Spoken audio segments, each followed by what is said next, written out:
Mr. President, council members, and participants, we are now live. Good morning to everyone. Thank you for joining us today. We're going to get started. But before we begin the public hearing, I would like to make the following announcement. Due to the continuing threat to public health from COVID-19, City Council committees are currently meeting remotely. We are using Microsoft Teams to make these remote hearings possible. Instructions for how the public may view and offer public testimony at public hearings of council committees are included in the public hearing notices that are published in the Daily News, the Enquirer, Legal Intelligencer prior to the hearing, and can also be found on phlcouncil.com. Now note the hour has come. Mr. McDermott, will you please call the roll to take attendance, and members that are in attendance, just say a couple of words to make sure that your image is displayed on the screen. Mr. McDermott, please go over. Councilmember Bass. Councilmember Brooks. Good morning, Council President and colleagues. I'm present.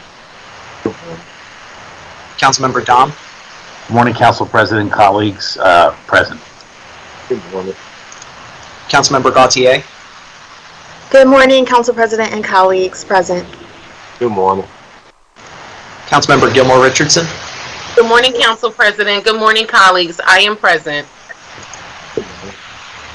Councilmember Green. Good morning, Council President. Good morning, colleagues and attendees and the viewing public. I am present. Good morning. Councilmember Gim. Good morning, Council President. Good morning, colleagues. I'm present. Good morning. Councilmember Johnson. Good morning, Council President. Good morning, colleagues. Present. Good morning. Councilmember Jones. Mr. President, colleagues, Philadelphia, I'm present. Good morning. Good morning. Councilmember O'Neill. Good morning, everyone. Councilmember O. Councilmember Parker. Good morning, Mr. President, colleagues, and to the viewing public. I'm present. Good morning. Councilmember Quinones Sanchez. Councilmember Squilla. Good morning, Council President and colleagues. Present. Good morning. Councilmember Thomas. Good morning, Council President. Good morning, colleagues. I'm present. Good morning. And Council President Clark. And good morning to you all. Thank you for joining us today. We've established a quorum.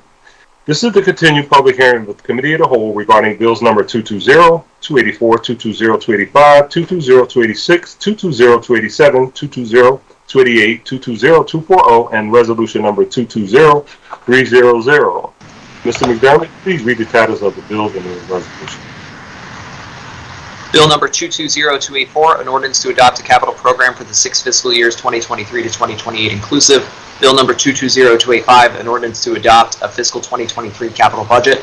Bill number 220286, an ordinance adopting the operating budget for fiscal year 2023. Bill number 220287, an ordinance amending section 10-1001 of the Philadelphia Code entitled Fees of Commissioners of Records to increase certain fees for the recording of deeds and mortgages and related documents under certain terms and conditions. Bill number 220288, an ordinance amending section 19-1403 of the Philadelphia Code entitled Imposition of Tax by creating a Philadelphia County Demolition Fund to increase and encourage economic development by demolishing blighted properties within the city, imposing a related fee for recorded documents and related items, making technical changes all under certain terms and conditions. Bill number 220240, an ordinance substantially increasing the budget and number of areas and neighborhoods around the city served by the Community Life Improvement Program to improve the health, safety, and cleanliness of every neighborhood and enhance the quality of life for all residents. Resolution number 220300, resolution providing for the approval by the Council of the City of Philadelphia a revised 5-year financial plan for the City of Philadelphia covering fiscal years 2023 through 2027 and incorporating revised changes with respect to fiscal year 2022, which is to be submitted by the Mayor to the Pennsylvania Intergovernmental Cooperation Authority pursuant to the Intergovernmental Cooperation Agreement authorized by an ordinance of this Council, approved by the Mayor on January 3rd, 1992, by and between the City and the Authority.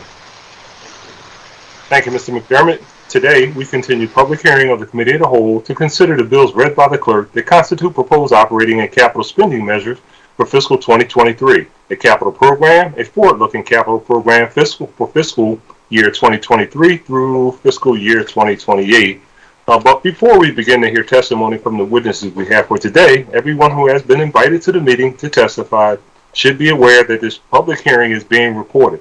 And because the hearing is public, participants and viewers have no reasonable expectation of privacy.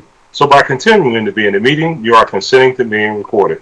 Additionally, prior to recognizing members for the questions or comments they have for witnesses, I will note for the record at this time that we will use the chat feature available in Microsoft Teams to allow members to signify that they wish to be recognized. In order to comply with the Sunshine Act, the chat feature must only be used for this particular purpose. This morning, we will hear testimony from the Managing Director, the Office of Children and Families, and this afternoon, we will hear testimony from Planning and Development. Mr. McDermott, the first person to testify is Managing Director Tumar Alexander. Good morning. Are you connected, Mr. Alexander? Morning, Council President. I'm connected, sir. Thank you. Thank you for being here. Please state your name for the record and proceed with your testimony. Good morning, President Clark and members of City Council. I am Tumar Alexander, Managing Director for the City of Philadelphia. Joining me today are members of my senior staff and agency directors within MDO, as well as Erica Atwood, Senior Director of Policy and Strategic Initiatives for Criminal Justice and Public Safety, Mike Carroll, Deputy Managing Director for Transportation Infrastructure and Sustainability, Eva Gladstein, Deputy Managing Director for Health and Human Services, Orlando Verdone, Deputy Managing Director for Community Services, and David Wilson, Deputy Managing Director for General Services, Arts and Events. I am pleased to provide testimony on the Managing Director's Fiscal Year 2023 operating budget. Before I start my testimony, I want to personally take a moment to thank Deputy Mayor Vanessa Garrett Harley for serving as Acting Managing Director while I was out on medical leave, and for serving as my first Deputy Managing Director. Thank you, Vanessa, and best wishes in your new role. I am proud of MDO's efforts over the last year. Managing Director's Office, departments, and programs have continued to overcome COVID-19 disruptions and deliver responsive city services. Despite these challenges, we continue to step up and work towards our shared goals for a better city. Next fiscal year, we will expand our violence prevention programs, deepen the citywide response to the opioid epidemic, and expand work in Kensington, play a key role in preparing for federal infrastructure funding, and much more. Residents continue to confront the stress of COVID-19, gun violence, and poverty. Understanding the magnitude of these challenges, we stand committed to resolving them. I will now briefly highlight some recent accomplishments and key activities expected in this coming fiscal year. Expanding engagement to violence reduction, from launching community expansion grants, working with City Council, the Office of Victims Advocate, the new violence prevention hotline, to growing group violence intervention. We are expanding violence prevention services. Next fiscal year, an additional $21.5 million of anti-violence funding will further expand these proven programs. Strengthening supports for tenants facing eviction. This year, Health and Human Services partnered with Planning and Development to build out eviction prevention programs. Last year, PEP provided legal representation to over 1,500 tenants. We also launched the right to counsel in the 19121 and 19139 zip codes, guaranteeing free legal representation to low-income renters facing eviction. Supporting our neighborhoods. From graffiti removal from graffiti removal and vacant lots cleanups to providing work opportunities through the same day program, CLIP continues to be of service to the community. In 2021, CLIP cleaned thousands of lots throughout the city with a particular focus in areas of high violence. Next fiscal year, an additional $1.5 million will be invested in the same day program, bringing work opportunities and quality of life improvement projects to more communities. We're also coordinating a quality of life steering committee with CLIP, Street Sanitation, License and Inspections, Department of Housing and Community Development, Water Department, Police Department's Neighborhood Services Unit, and Philadelphia 311. This group will ensure quality of life operations are coordinated and happening when and where they are needed most. Protections for immigrants and refugees. Office of Immigrant Affairs is expanding its advocacy on behalf of the city immigrants. Next fiscal year, we are proposing an additional $100,000 to expand the Family Unity Project's Universal Representation Program and provide legal defense to people facing deportation. Bipartisan infrastructure law, Infrastructure Investments and Jobs Act. Otis have been leading the city's approach to this once-in-a-lifetime opportunity. As a part of the administration's proposed $20 million investment to expand our capacity to apply for and implement infrastructure projects, MDO will dedicate $2.3 million to increase staff capacity to write grants and plan projects. This is just a sample of some of the work that we're committed to doing. We're committed to continuing to improve the performance of our operations and resolving our residents' most confronting challenges. Before I conclude my testimony, I also want to take a brief moment to recognize recent leadership changes within the MDO cabinet. Recently, Mayor Kenny removed the acting titles on Commissioner Ralph DiPietro from the Departments of License and Inspections. Ralph is now a permanent commissioner. Ralph has been with LNI for over 24 years, starting as a field inspector and serving as acting commissioner since 2020.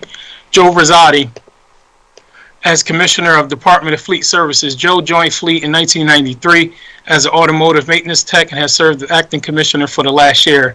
Lastly, Dominic Miralis as Director of the Office of Emergency Management. Dominic has been with OEM since 2014, most recently as Deputy Director for Operations. This concludes my testimony. Thank you for your time and City Council's partnership as we tackle some of the city's most challenging issues. My colleagues and I are happy to take questions. Thank you, Mr. Alexander. I have a couple of questions before I turn it over to my colleagues.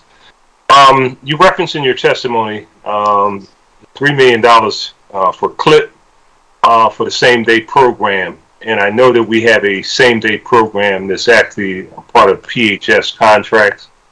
Does this conclude? I mean, does this $3 million is just for the CLIP same-day program, or is it for the PHS contract? Or have we consolidated that? And then I'd like to get a sense of the tracking of these programs, because while this is an entry-level opportunity for members, one of the most important aspects of it was to be able to provide a path for people to full-time employment or some other type of training. Thank you, Council President. The amount I referenced was just for CLIP that was in the mayor's proposed budget. We, as you recognize, that we have been working internally with not only city departments but also some of the external agencies that you referenced, such as PHS, to talk through the separate council bill that proposes to provide $28 million for resources for neighborhood cleaning. This is separate. This amount is separate. The amount I referenced is separate from that. We're trying to put the final touches on a proposal to be able to give to you all specifically around how much money we think we could utilize out of that $28 million for increased services citywide with all of the not only internal city departments but also external departments such as PHS, such as the similar same-day programs that's being ran, in addition to supporting short dumping and other activities within mirror arts. Okay, you kind of touched base on my next follow-up question with respect to the 28 million, and I know we had a conversation about trying to determine how that's whatever that number ends up being will be utilized on the PHS portion of the CLIP same-day pay. Who is actually responsible for tracking those activities? That's one of the things we wanted to make sure the community groups, in addition to this traditional CLIP program, had an opportunity. It's important that these community groups not only build capacity for individuals, but for their actual organization. Is anyone?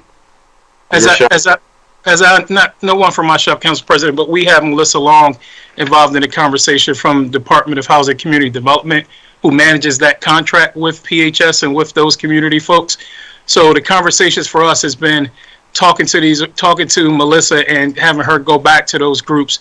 We want to present to you a plan of this is how much we could utilize from the city's perspective and go department by department as it relates to those services, but also add in the PHS work and that work from DCHD. All right. Well, I hate to keep belaboring this issue.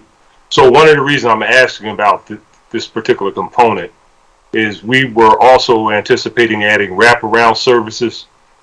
So Melissa, no, she's over at OECD or whatever we call it now. Who's responsible for the level of support for wraparound services? Because these individuals have different challenges. Let me thank you, sir. Let me call up Deputy Managing Director Eva Gladstein to talk about the wraparound services in the same day program as a whole. And I think each of the folks who sort of manages same day programs sort of come up under that umbrella. So Eva. Okay. Good morning, everybody. Eva Gladstein, Deputy Managing Director for Health and Human Services. The same-day work and pay program is actually spread among a number of entities, and that includes Mural Arts, CLIP, and then the program that is jointly the Horticulture Society with One Day at a Time, ODAT. In this year's budget, there is funding for community empowerment and opportunity to provide overall support for the entire program, ensuring that wraparound services such as peer supports are also available, which have been on a pro bono basis in the past and a little bit less organized than we would like. And that funding is enabling us to follow a strategic plan that was prepared by the Scattergood Foundation for us last year, and also will be enabling or supporting the growth of the same-day work and pay program. Okay. All right. And Mr. Alexander, thank you. We'll follow up off the grid to make sure that we can maximize these opportunities. I know a number of members in councils are very, very concerned about, quote unquote, the blight factor in our city, but that is a quality of life issue that makes people think twice, sometimes only once, about staying in a community or moving into a community. So that's very important. I know the Councilwoman Gauthier had a hearing, I believe last week, to talk about some of those issues, and we'll be having subsequent issues. I know Councilwoman Parker, everybody's kind of talking about it. So the sooner we can get to some consensus, because the clock is ticking on the budget, and believe it or not, we'll be done in a couple of weeks. So that will be important. I got a number of other questions to ask you, but I think other members probably want to dig in a little bit on some of the issues around roadmap for safer communities. So I'm going to actually share the wealth on this. So I'll follow up. I'm going to have a follow up on Otis, this grant issue, and a letter that I sent to Otis with respect to their role.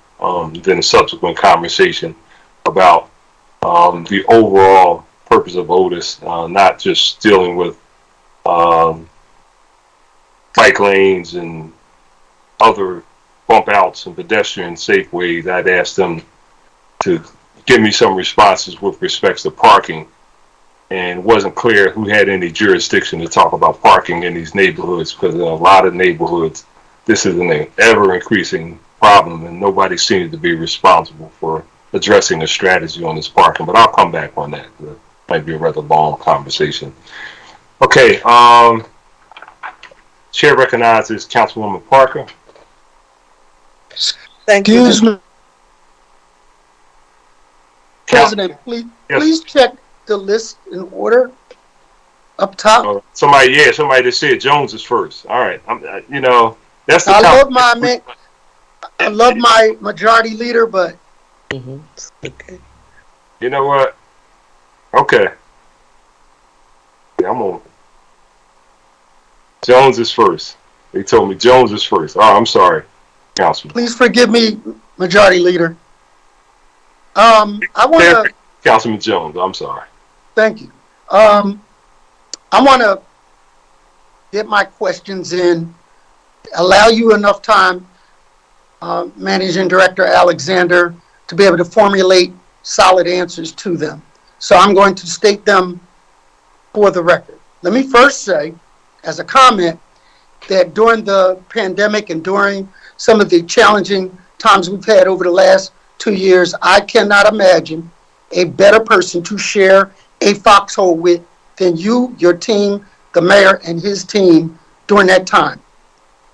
whether it was briefings that you gave leadership of council, whether it was stepping up to the plate with resources, you could not have scripted it better in your response, and I'm grateful for that, Managing Director. Having said that, I had an interesting dinner with Senator Hughes and Senator Williams, and the two of them got together and we were talking about major issues, and the comment came out that we have not asked the state for enough by way of resource requests for some of the problems that we're facing. I was stunned by their comment. Those two don't agree on a great many things often, but they agreed on the fact that we needed to increase our ask in light of a 8 to 12 billion, depending on who you ask, surplus at the state level. So I want to address the following. As chair of public safety, sometimes I think safety is at risk because of inadequacies, system failures that we have, and many of them could be addressed by additional resources from our partners at the state. I use the Spartacus example, and I used to be a real fan of the series.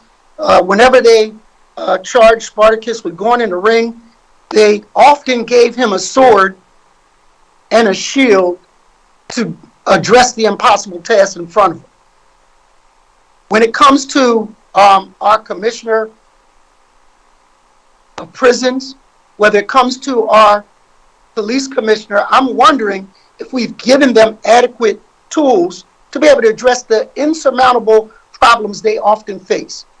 And I want to take up my partners at the state level to say, ask and we shall receive. So when we start talking about police, one of the things that we discovered in our 100-shooter review was that the crime lab was inadequate, that we have outgrown its current facility, that we cannot process guns, we cannot process shell casings, we cannot process rape kits, we cannot test for drugs, and therefore it is grinding our ability to do justice in the courts in a meaningful way. So I would like to get some indication that we are going to address that with our state partners to find an adequate location, adequate space, and adequate funding to do that crime lab so that we can have justice in the city of Philadelphia. Secondly, when we talk about transportation, our president talked about it, that we're growing at leaps and bounds in parts of our city, but parking, traffic studies, safety officers, those kinds of things have not been addressed to match the amount of growth. In my area, in Roxborough, Manayunk, East Falls, we're busting at the seams and can't seem to come up with the type of plan that address the unintended consequences of that kind of growth. We need to work with our state and federal partners to figure out where to find more access egress on our transportation systems, on our roads and bridges, and in a meaningful way. It starts a 10-year planning process right now to be able to address future growth. When it comes to streets and highways, where is the matching grant? Every alley in the city of Philadelphia deserves lights. It's a public safety issue. Every one of the driveways in Parker's district, my district, Bass's district, deserves to be paved because trash trucks ride over it. Police, often in the duties of chasing criminals, or firemen trying to rescue people, deserve not to be in divots and potholes in those driveways. We need to have a strategy with our state partners to fill gaps, funding gaps. when it comes to rebuild. Due to the pandemic and the 2-year hiatus in a lot of the construction, the inflationary aspect of materials didn't wait for us to figure it out.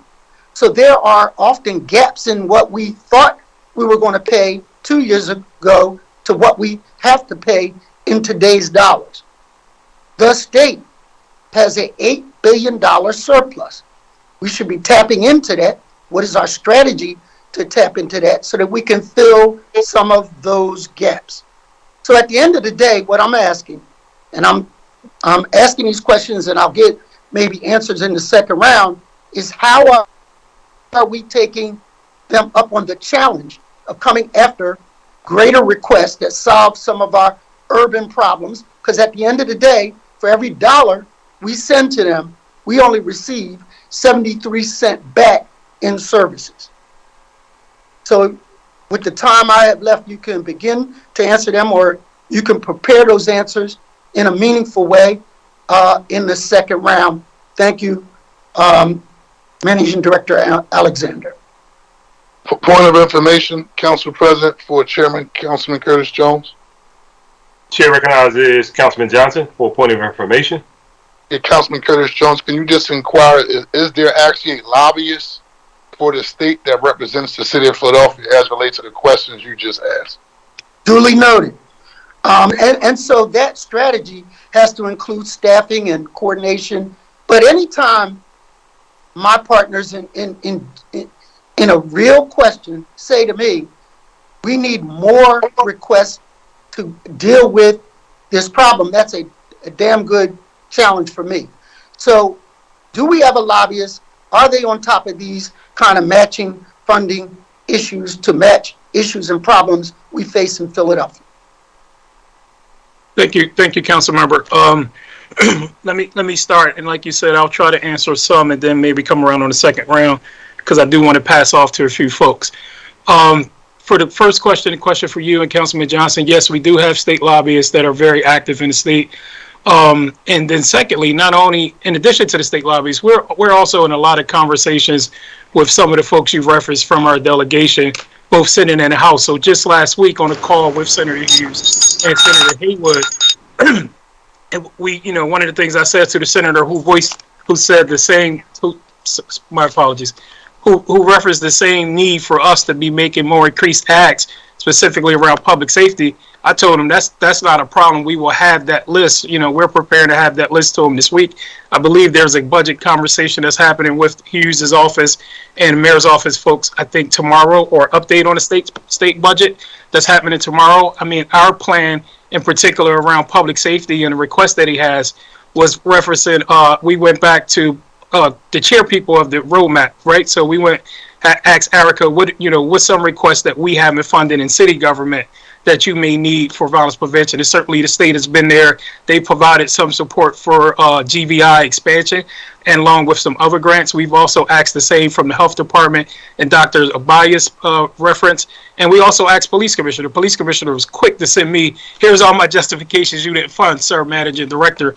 And some of those are big ticket items. So I want to call on them to support some of these efforts. You referenced conversations around increased capacity at the forensics lab, as you know from previous meetings that we've had hosted with you and some state elected officials, along with police and public property. We've beginning to have those conversations. There is nothing in our current capital budget as it relates to expansion of the crime lab. We've asked Director Garvey to present what he needed to present to us in terms of a space request. So for me, it's two different paths, right? It's putting us on a path to planning to build a major facility and upgrade a major facility. But the second path is maybe a more, whatever fact we decide is, how do we provide enhancement if we leave that space where it's at? How do we provide enhancement to it? Like, how can we enhance that space? Certainly, I don't think we could do it on that campus because we've probably outgrown it. But that's looking at, do we have a regional, a smaller regional forensics labs in other parts of the city that's convenient enough for the police needs and convenient enough for downtown for them to access court and access the other services that they need. So those conversations are ongoing. Certainly, you've put us in front of some state officials who've been willing to say that they will help fundraise for that, right? And at least have included us in part of one conversation with a developer who was very interested in that. So we're very interested on continuing those conversations. I will ask Mike Carroll, and maybe not enough time for this round. I asked Mike Carroll to try to address your concerns around parking and planning and traffic calming studies that you mentioned up around Roxborough, around your business corridor areas in particular. But Mike, do you want to start that? And then maybe once our time run out, we could pick it up on Councilman Jones's round too. So can I stop you?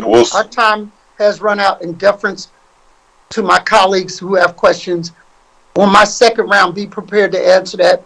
In addition, my Spartacus Commissioner Blanche Carney over at the prisons, we need to look at our state partners to help her out by way of facilities enhancement. She has supply line issues, locks on gates, cameras, and things like that. So we need to find out how we match her with resources at the state and federal level so that she can deal with issues like staffing. We need to do incentive signings for corrections officers so that we can attract some of the brightest and best to that position that is critical to public safety, not only for the inmates, but the correctional officers themselves.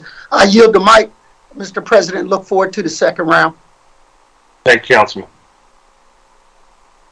Mr. Carroll, are you going to respond on We'll pick that back up in the second round, Council President.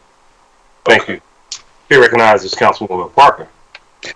Thank you, Mr. President. Let me start by saying a special thank you to Director Alexander, to Vanessa. Congratulations to Erica Atwood and all members of your team for your work. Very difficult jobs, seemingly intractable problems, but we appreciate your commitment and dedication to what you do. I want to start where both Council President Clark and Council Member Jones, what they talked about relative to issues associated with quality of life. On about 2 months ago, I stood with the Council President Jones, Gilmore Richardson, Squilla, and Thomas, along with community based organizational leaders in neighborhoods across the city of Philadelphia to release a Philadelphia neighborhood safety and community policing plan. Want to give a huge shout out under the guise of working with state partners. When we released that plan, we were very fortunate to announce that through the efforts of leader Joanna McClinton and our colleagues in the House, Jordan Harris, who's the whip, they secured $5 million to assist. And while community policing is a significant part of that plan, from starting at page 8, and one of the key issues was addressing quality of life issues, the most basic quality of life issues: blight, graffiti, trash dumping, abandoned cars, potholes, tractor trailers, parked in residential neighborhoods. Regardless of where you live or how much crime occurs, people are concerned about these quality of life issues. In addition to that, I, and I'm sure all members of City Council, caught hell yesterday when residents across the city learned that the first property reassessments were available, and we were sending them to the city's website to look up their properties. And they said, wait a minute, we're trying to make a direct correlation between this increase, and they all understood it was COVID. The city hadn't done the assessments, and people logically, like they got that. What they couldn't get is making a connection between that increase and their assessments and what they would ultimately be expected to pay, and then the quality of services and addressing issues of importance to them. So I want to start with where they started with me, and this is what we usually say: call 311. And they say 311 is a joke. They're slow in acting on citizens' complaints, many of them dealing with those very quality of life issues I just mentioned. in your testimony, you talk about streamlining the front end of 311, the process where, complaints are received. But what about the back end? And I want you to take this back, Director Alexander, to what you talked about with that steering committee when you listed all of those departments that would be a part of it, because we want to make sure that there's significant resources dedicated to actually addressing the complaints rather than simply fielding them. So could you tell me how many people do we employ to take these 311 calls? Hey, Councilman, before I do that, I'll make some quick opening remarks, and I'm mindful of my time, and then I'll ask Director Graham Quinn to come on. But I just want to say you are exactly right in what you said, and it's important on the front end to take those calls, but the success of 311 and the success of what people see we do is on that back end, and how our service departments are actually taking those requests and handling them and communicating back to 311, and also be able to communicate back to that resident that those requests are done. Graham, would you mind coming on so we can answer the councilwoman's specific questions around staffing?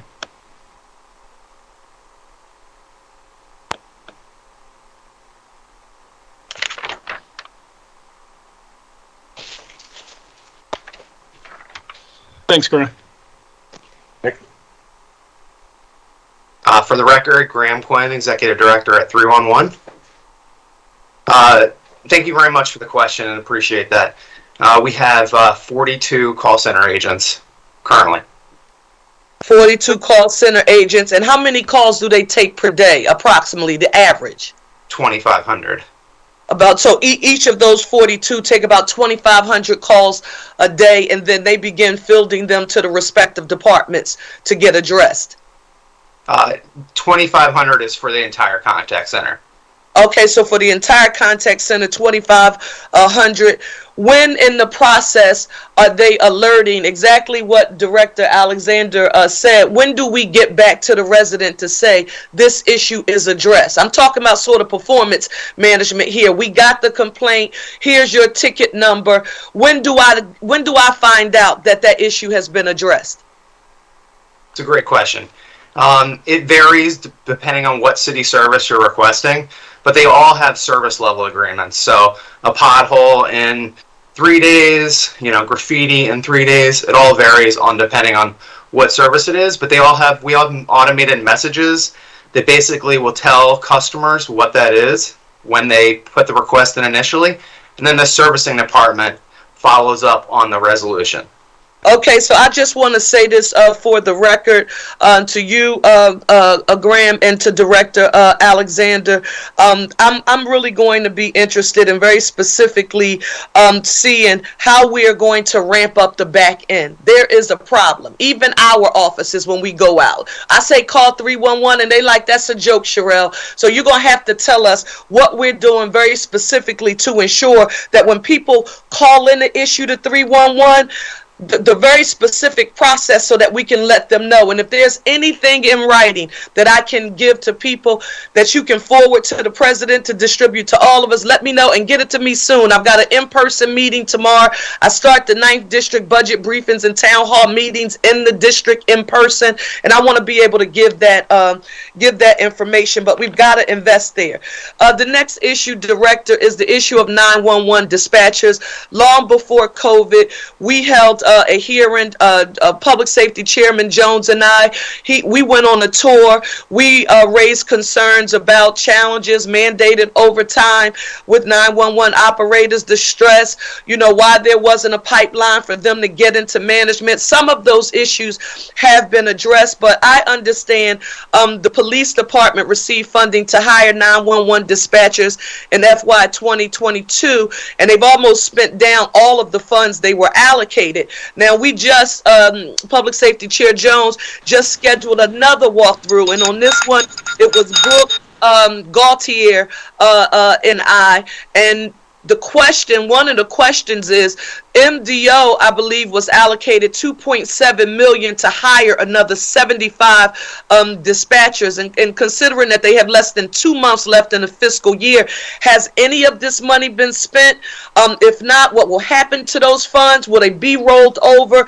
And what happened to the additional 75 dispatchers? And are they still being hired? And I did not like the fact that when we went into that building, it was ghost town, except for the dispatchers, right? And I was like, when the hell are y'all getting out of this dark, damp building? And and to credit them, they said, listen, we have technology challenges here, supply chain issues. Like, it's not just we can pick up our desk and move. Those systems that we use, they have to be implemented. So I want to know, when will they be moved? Final, Mr. President, I want to get this question on the record, because when Graham Quinn got on, he had a technological challenge that took up some of my time before he could respond. And this is funding over time. I don't expect you to have the answer to this question right now, Director Alexander, but I would like to get a spreadsheet, an Excel spreadsheet that shows funding over time for all departments, particularly those associated with that task with that quality of life steering committee that you talked about, CLIP, 311, streets, and L&I. I want to see the funding for these departments over the past 15 years, and then what that looks like adjusted for inflation. So, because when we say people need to see a return on their investment as it relates to the amount of time it takes to address quality of life issues, I've got a hunch that while a dollar amount for these departments has been increased over the past 10, 15 years, if we adjust it for inflation, I believe many of those departments are going to be flat funded, but at the time it's mission creep. We're asking them to do a whole lot more, and then we haven't put the money in the budgets, and then we say, Commissioner Carlton Williams and L&I, get those nuisance establishments, get those cameras up, get those street lights done, but we're not funding them, and we're setting them up for failure. So I'm going to go on mute now and listen. Oh man, forgot my mustard. Thank you, Councilman. We can certainly work with Budget and Finance to get you that, fulfill that request. I'm told that 911 will move into the new headquarters sometime in July. So good news on that front. And you're right. Some of those issues is around. I know when we were moving the main police administration over, we had some challenges with procuring some stuff and actually had to go out to private institutions to sort of borrow some technology wares and offer to replace it as ours got in. So we're problem solving, and our public property and other folks are helping to problem solve on that end. Deputy Commissioner Christine Coulter is up to talk about the 911 call takers and the what's the status on the hiring of the additional 75 that you all allocated in last year's budget. Yes, good morning, Councilman Parker. Good morning, Council. We are working diligently to hire, and we have another class going in this week that we're hoping to have 30 people in.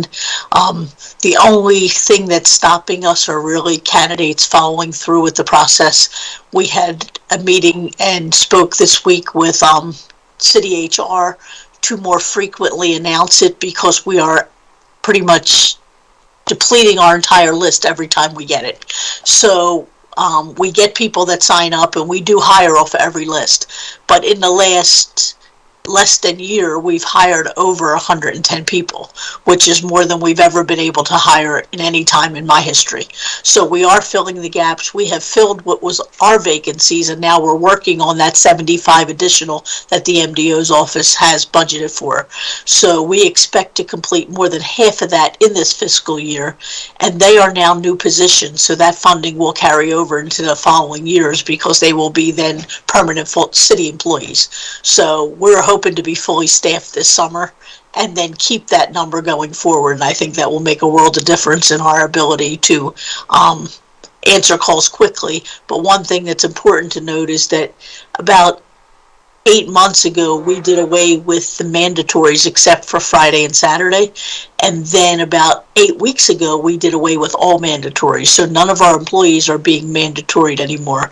And we're still being able to manage our calls. So there has been tremendous progress. Still not enough. I mean, we're still working to really be that model center to have enough people working every tour voluntarily, as well as satisfying the needs of the people who are calling.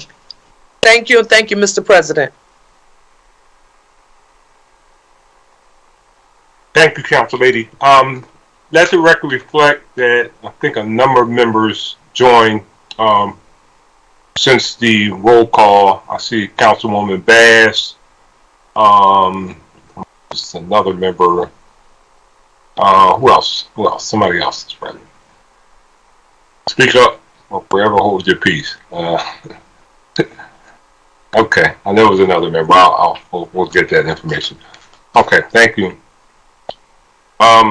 Chair recognizes Councilman Dom. Thank you, Council President, and good morning, Director Alexander. And I have a few comments I want to make and a few quick questions with quick answers. But I want to, first of all, I want to congratulate the commissioners who are no longer acting, the three. Congratulations to them all. We brought this up in Council 2 weeks ago, and I want to thank you and the mayor for acting on this. They deserve to be commissioners, so congratulations to those three. And also brought up yesterday that I think the biggest issue in the city right now, and you're hearing it from my colleagues, every one of them, is that people don't feel they're getting a real value proposition in the city of Philadelphia. What do I mean by that? They're paying a lot more money in taxes, they're getting less services, and they don't feel they're getting value. And you know, over the last 7 years, we've seen this budget grow dramatically. I think close to 1.6 billion. And many of the questions people ask me is the city safer? Is the city greener? Is it cleaner? And is it more efficiently run? You know, when we look at Philadelphia's most important issues, according to the Pew report that came out recently, in 2019, the most important issue was public safety, and it polled at 41% of the residents. In 2022, public safety polled at 70%, a 70% increase from 2019, 70% increase among our residents feel less safe today than 3 years ago. When our residents were asked about the impact of gun violence, this is shocking. 85% of our population polled say gun violence is getting worse. 85%. And one last question I'm going to quote, and that is, since the pandemic, how has Philadelphia changed as a place to live? And 79% of those polled stated it's worse today than before. So I want to reiterate that after 7 years of increased spending by 40% or $1.6 billion, the largest growth I'm aware of in any 7-year period, these are the results. And in the area of public safety, Kensington is probably the least safe neighborhood for residents right now, and has been for a long time. When this administration first tried to turn things around in Kensington, we invested, I think, $36 million in the Kensington Resilience Project. And that investment might not have turned anything around in Kensington, but I think it kept things from getting worse for a little while. It maintained and contained it. Then the pandemic hit, and it seems like the administration had lost its focus on Kensington. In the meantime, Kensington's problems have grown more serious today than ever before. So addressing any of these issues and taking into coordination and investment across multiple departments, which Mayor Kenny made possible with the Opioid Emergency Response Executive Order that has been in effect since Council members Sanchez and Squilla got him to sign that in 2018. That's great. This year, the MDO's budget has about $10 million in new Kensington-related investments, which is good, but clearly not enough to be transformative. So here's my question that's a yes or no. Do you think the city has the capacity on its own to provide the long-term support and services it will take to make it so that life in Kensington isn't a traumatizing experience? And that would be just a yes or no answer. Councilmember, I would say the answer is no, because I think we could always use federal and state support, whether that's funding, whether that's other resources, whether that's public safety resources. So I think the answer to that, city taking it on its own, is no. But we're certainly, that certainly doesn't absolve us of the responsibility, because we are the ones responsible. We are the ones working on it. but we can always use state and federal resources as well. Okay, thank you. And also last month, I, along with Councilmember Sanchez and Councilmember Squilla and many of my colleagues, sponsored a resolution. Basically, we called on our city, state, and federal administrations to use emergency authorizations alongside of Philadelphia, the city, to coordinate actions and investments specifically targeted at making Kensington a safe place to live. And in order to invest in more collaborative and support, state and federal agencies need to hear our requests for support, and it has to be directly from the mayor. This is my second question. As the COO, Chief Operating Officer, Director of the city government, would you personally advise the mayor to call on the state and federal agencies for assistance in the long-term transformation of Kensington? Let me just ask, is this another yes or no question? Because yes or no. my answer is yes. And, yes, and at that, we've already advised the mayor on that. And, we're having conversations with your office and with the other council members you mentioned to sort of start these meetings with the governor and other electeds around the resolution or the ordinance that you all introduced. Okay, thank you very much. I'll come back, Council President, on the second round. Thank you, Director. Thank you very much. Welcome, sir. Thank you, Councilman. Chair recognizes Councilman Thomas. Thank you, Council President. Thank you, colleagues. And good morning to our Managing Director, to the entire team. Like my colleague before me, congratulations to all of the acting folks who are now in official roles. Couple things.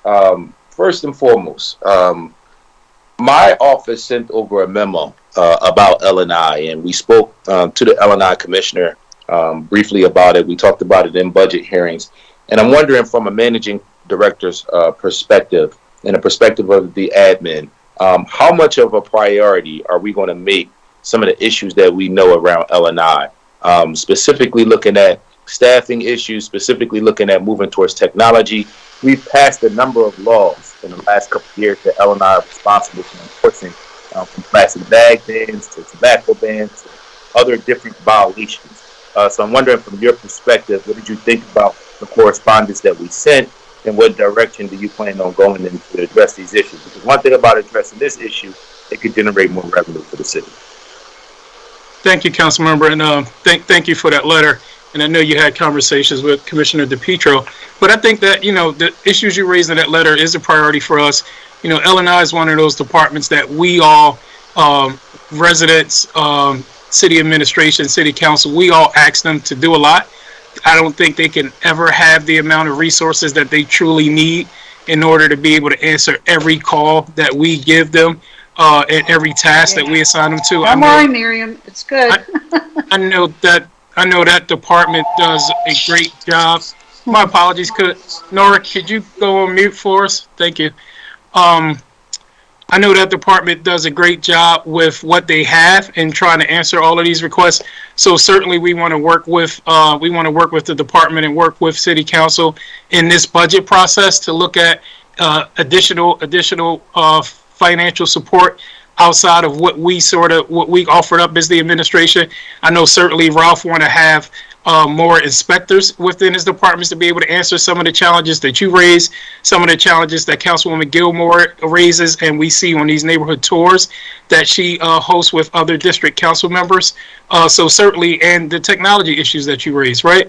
And those technology issues they come with a cost. So I look forward to, hopefully, as the council president mentioned, wrapping up this budget process, we as a group, both council and the administration, sort of come to a decision on what if there will be increased resources within that department.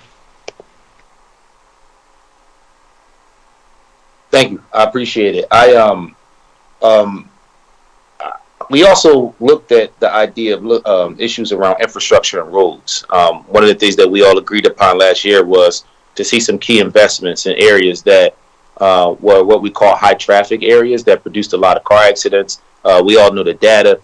We have 12% of the roads that have produced 80% of the car accidents. And we got a commitment from the administration to begin to address this issue.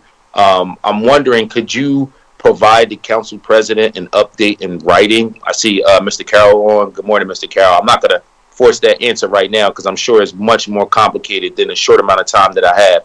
But I'm wondering if you could provide us, Mr. Carroll, an answer in writing on where we are with the infrastructure investment and what we're looking at as it relates to reducing car accidents here in the city of Philadelphia. For the record, Deputy Managing Director Mike Carroll for Office of Transportation, Infrastructure, and Sustainability.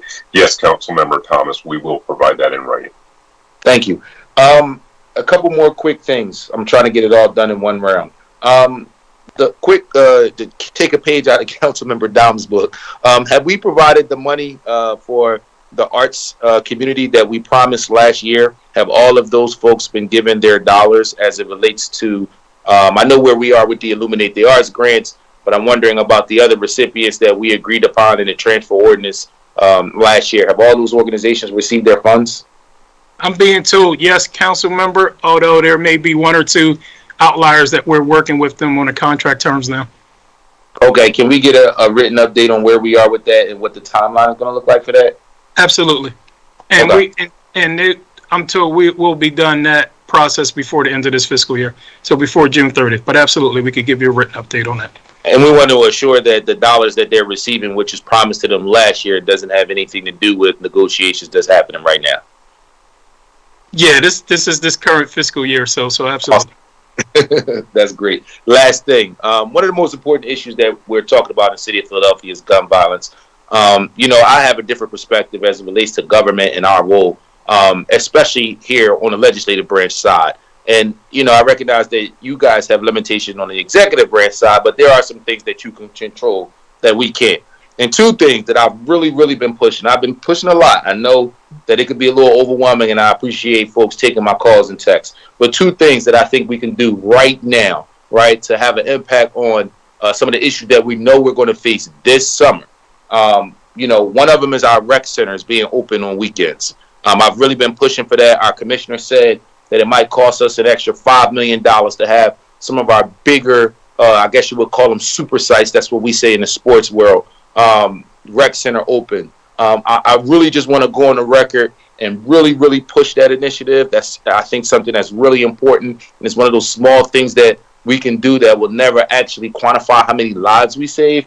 But then also, I've been pushing for the Freedom Schools program. I think that when we're looking at the learning gap issue that we have, and when we look at the opportunity to provide leadership training as well as employment opportunities and academic support while simultaneously preparing our high school students for the future, I don't know a better investment in making sure that our young people's time is occupied in a positive capacity. I would love for Erica to come on as my time ends to talk about some of the things that she's doing on the gun violence side as it relates to intervention-based initiatives. And I think that those things are important, and we want to continue to do that work, but I'm not hearing enough on the prevention side. And I think that's where the gap is, especially preparing for the summer. That's a space where I've occupied for the majority of my professional career. And I really think we're not doing enough as a city as it relates to resources, programs, and support systems that we can provide to make sure that our young people stay safe. So I haven't heard the horn. I'll pass my time to Erica. Council President, thank you for the opportunity. Good morning, everyone. Erica Atwood, Senior Director for the Office of Policy and Strategic Initiatives for Criminal Justice and Public Safety within the Managing Director's Office. Thank you, Councilmember Thomas, for your question. As we know, one of the key tenets of violence reduction is prevention, and it's prevention kind of along the spectrum of ages and demographics. The things that we are doing that I think speak to kind of your question is we are actively partnering with Kimberly Ali's team, specifically Gary Williams and the juvenile justice side, or kind of where the kids are at the highest risk for our younger population, to build out opportunities for young people to get engaged in interventive programs, preventative programs that are not justice mandated, but that we're doing that not only, we've been talking about this for a a matter of months now. We're looking at kind of the data of where kids are, where young people need the opportunities for resources. How are we guiding them to programs like the IPS? What are we doing with young people who are already impacted by the criminal justice system and engaging them with positive mentors and other folks that are active in communities, like our Next Generation Task Force, and continuing to expose them and give them opportunities to be engaged in something different than what they see on a day-to-day basis, but really kind of finding opportunities to invest in community-based organizations, either through our targeted community investment grants or our community expansion grants, to expand those opportunities for young people as well in a coordinated way, and how we are communicating with one another and building out a cohort model for our grantees, as well as continuing our communications with our child welfare offices to provide supports and programs for our young people. Thank you, Council President. I'll chime in for a second round. Thank you, everybody, for all the work you're doing. It's very much appreciated. Thank you, Council.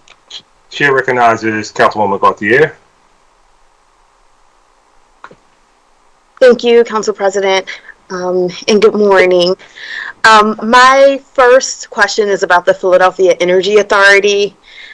In 2021, PEA supported over $124 million in clean energy projects and created 793 jobs, bringing its energy campaign total to $291 million invested and 2,505 jobs created. So I'm very confused as to why MDO would be cutting PEA's budget in half from FY22 to FY23. Can you explain why the administration would cut the budget for such an impactful entity? Yeah, thank you, Councilwoman.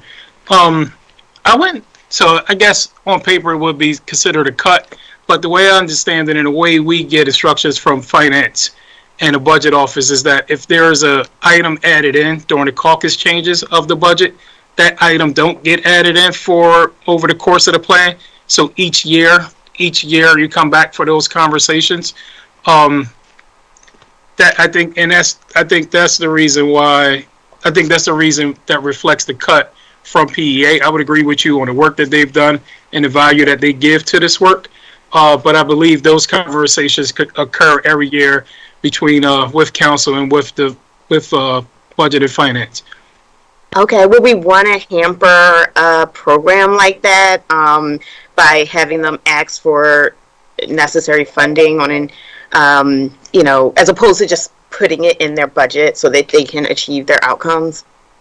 Yeah, I wouldn't want to hamper a program. I don't know if anyone from finance or budget want to talk more about that process, but because it's not only something that we do from PA, it's actually something that's reflective of all the caucus changes that typically goes in. Marissa, you're on. Hi, good morning. Marissa Waxman from the Budget Office.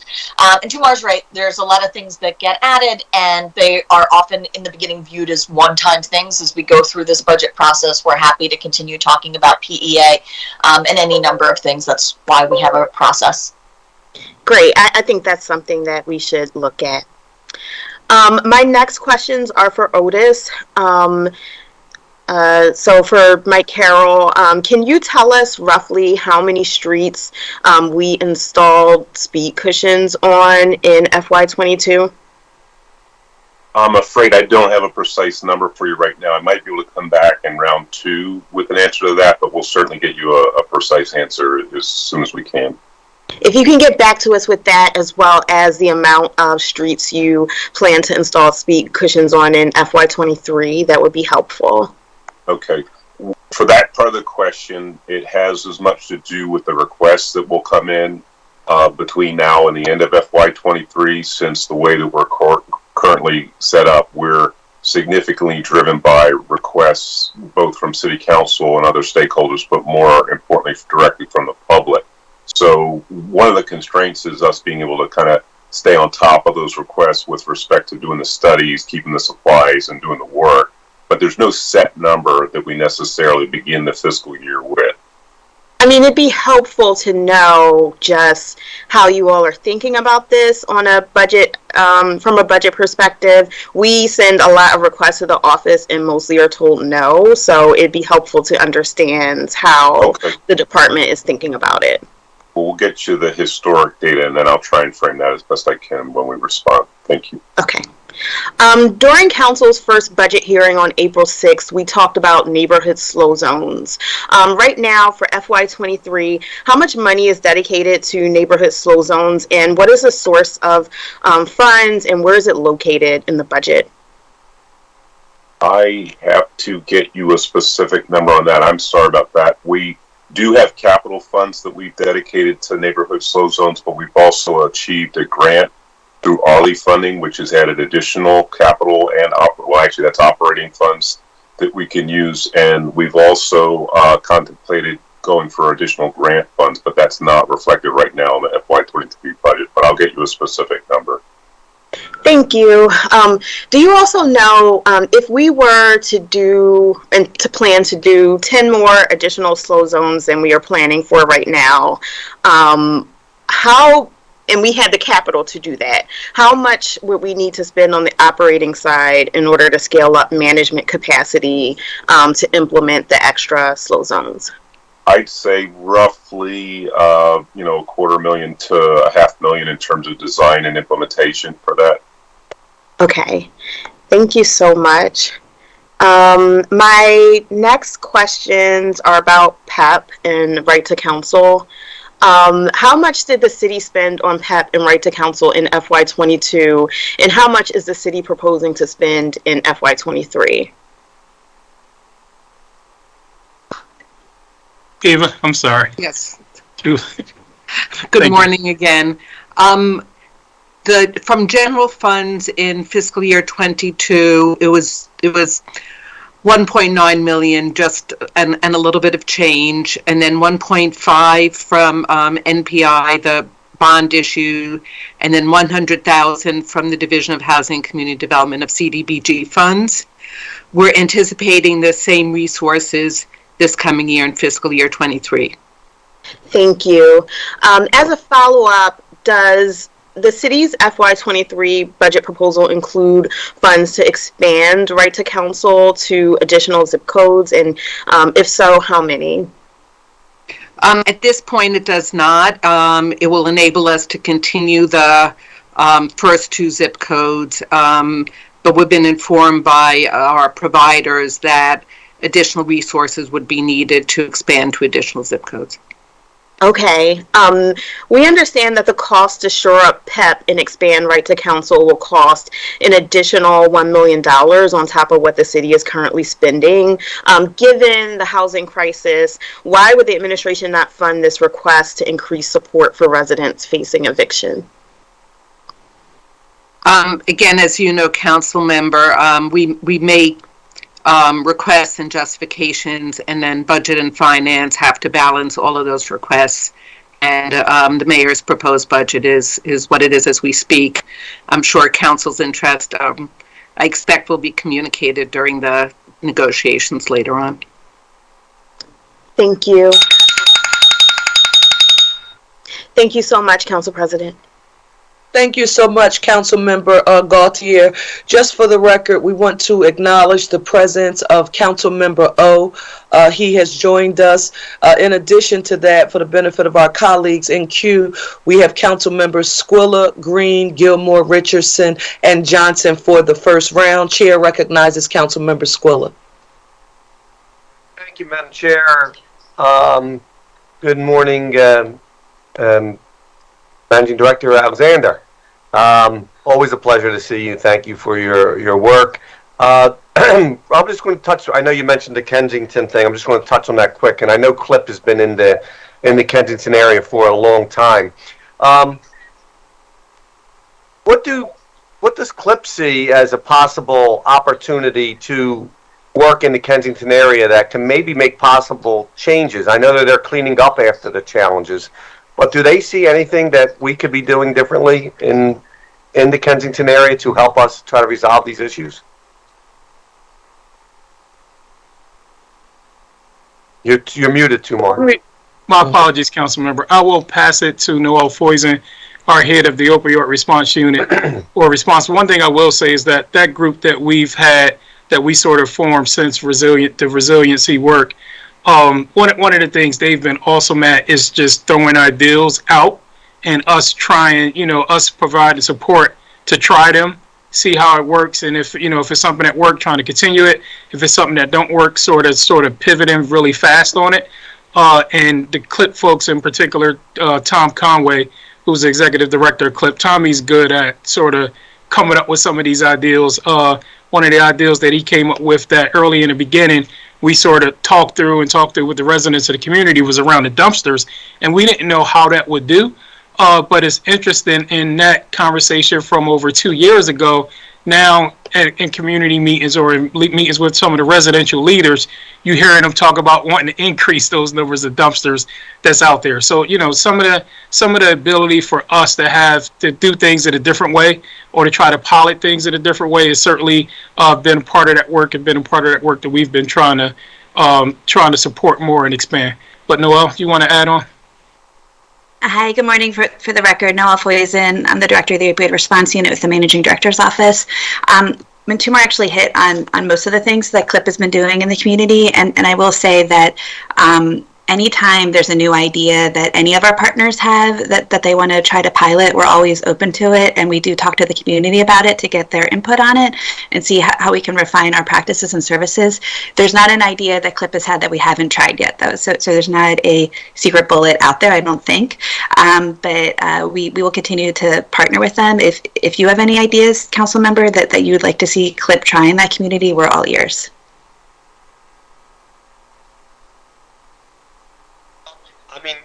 Yeah, I think that, I know there were some programs there that work, some programs don't work. But, I know even Mural Arts had a program out there that was a concern that worked partly and didn't work. I know Color Me Back is a program that seems to be successful, maybe helping in that community. Same Day Pay program, obviously CLIP and Mural Arts are part of.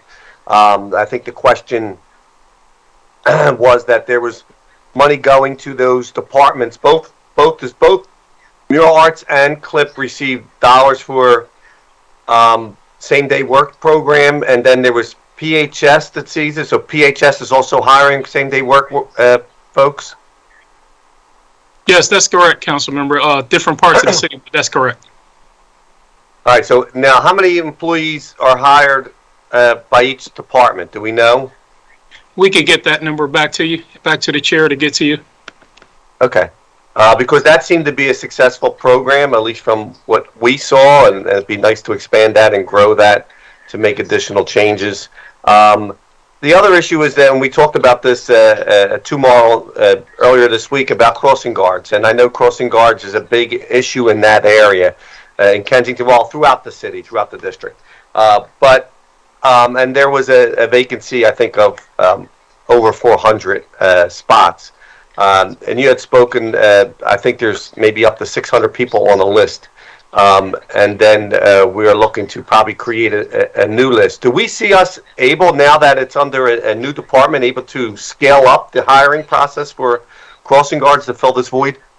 Yeah, council member, it is a citywide need, and you referenced that vacancy number and a number of folks on the list that we're working through. I do think that with situating the crossing guard unit within the streets department, it do provide some more resources as it relates to recruitment, as it relates to hiring. One of the things I've told that Chris Newman, Deputy Commissioner for Streets and Administrative Services, one of his first questions as we were talking about transition was, around why don't we have this application open and rolling throughout the year, so folks, when they want to apply, they can, because it's that type of job that's hard enough to fill.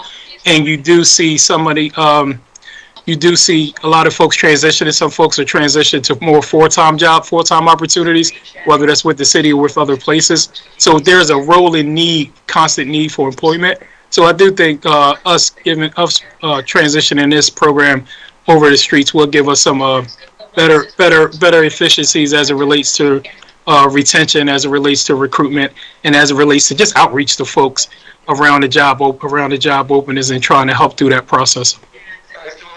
So we knew the list is 600. Probably you'll go through that list before you could fill the 400 spots. So is there going to be a new list that's generated?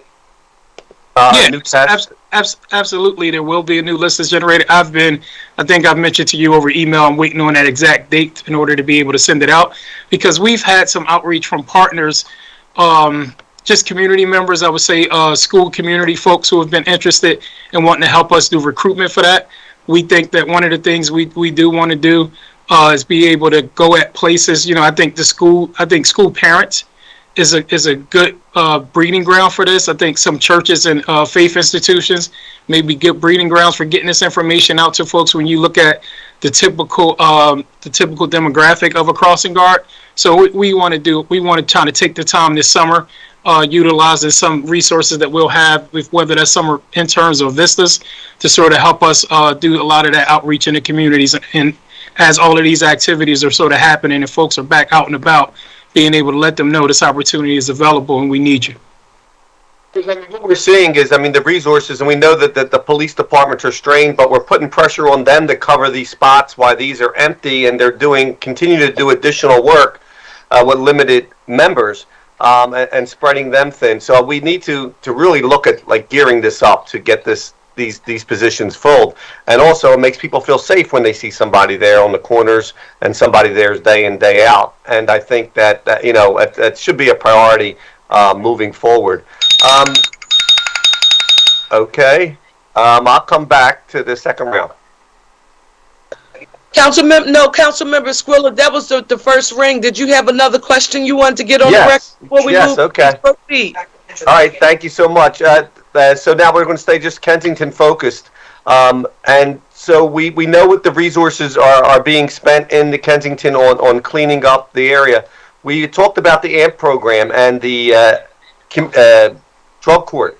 The administration has agreed to put funding into our budget to pay for fines and fees that agreed to by the district attorney, the courts, Judge Dugan, to get that up and running.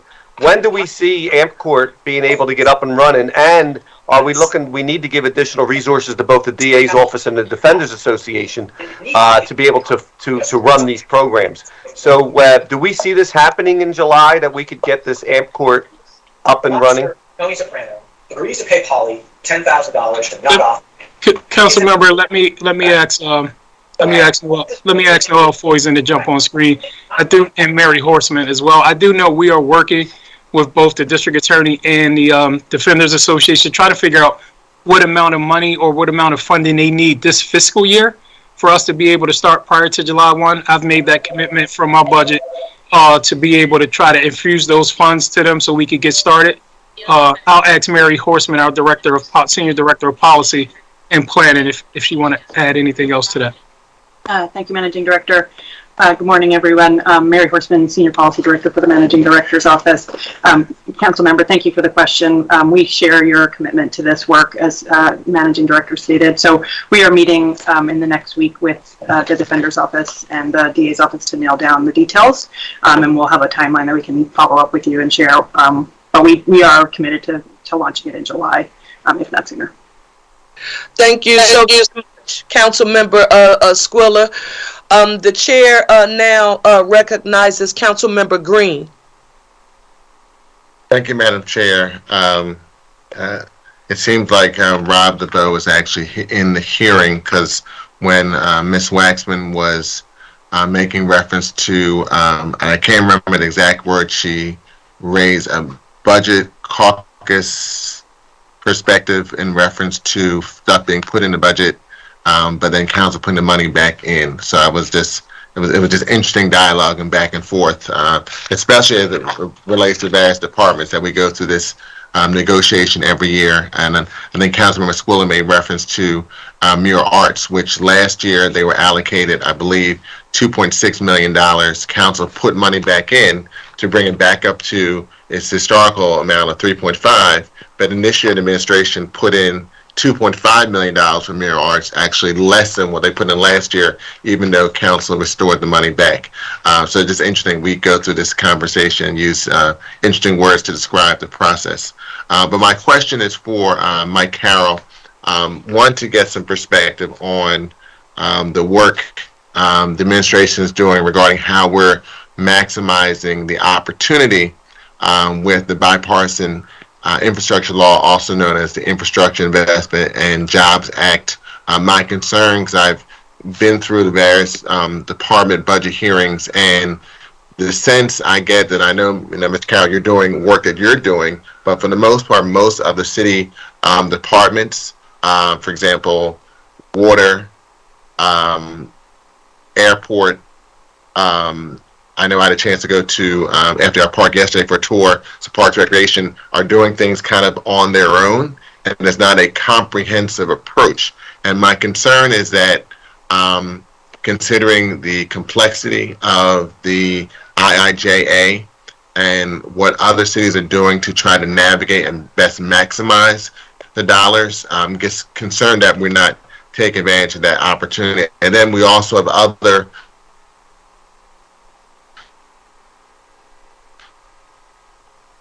but has a significant impact in the city, some coordination perspective and opportunities in that regard. I apologize, Councilmember Green. You broke up for the very last part of your question, I believe, but I could try and answer the. So I just wanted to, right, just the coordination to what we're doing in the city, the bipartisan infrastructure law, because we seem to be not taking advantage of all the opportunities. Well, I really regret that you have that impression. I feel we've done a pretty good job of coordinating across departments. What we did, based on the guidance we got from budget, was to separate out from the departmental asks, specific asks, which we would be able to tie to specific grant opportunities. And so we canvassed departments several times to make sure they understood they had an opportunity to make operating requests specifically that would help us leverage grant opportunities that we saw in the evolution of the legislation. And a couple departments are in special situations. So, for example, airport is set up to go for aviation grants significantly on their own. So they actually declined to provide us with specific requests that would go through the general fund asks. They are an enterprise fund. Similarly, water is an enterprise fund, but we still work to coordinate with them as well. The situation with the water department, though, is that there's currently a combination of rules and policies which force the Philadelphia Water Department as a municipal water utility with the rates set where they're at to pursue financing and not funds. And so we've reached out both to the Biden administration and to Senator Casey's office to see if we can get those rules changed so that they can go for grants. So that's funding, not financing. We've had a good reception from both the Biden administration and Casey's office, and so the Water Department will be prepared to pursue those opportunities when they become available. And I understand that that's very important for all city council to pursue those funds that are available for water infrastructure. In general, our strategy has been sort of a threefold strategy. One, to make sure that we're building up through the operating budgets the capacity that we need to deliver the projects at the end of the day.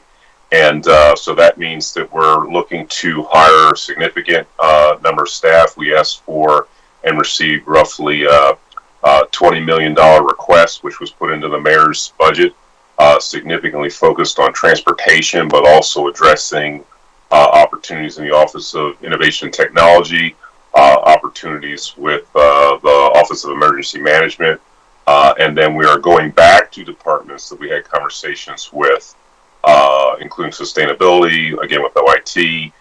We'll take the opportunity to touch base again with water in order to make sure that, again, if there's a chance for them to build that capacity, they're at the table. The second thing we're looking at is really focusing this work around building a diverse workforce opportunities, and diverse procurement. That was a message we got very strong from Council President and the rest of City Council, that we want to build wealth for Philadelphians. So that means we need to take a really hard look at the way that we pursue and deliver projects and change policies and rules appropriately. And then the next thing that we're turning to is which projects are out there. I think the good news is because there was so much focus on transportation, a lot of the grant programs already exist.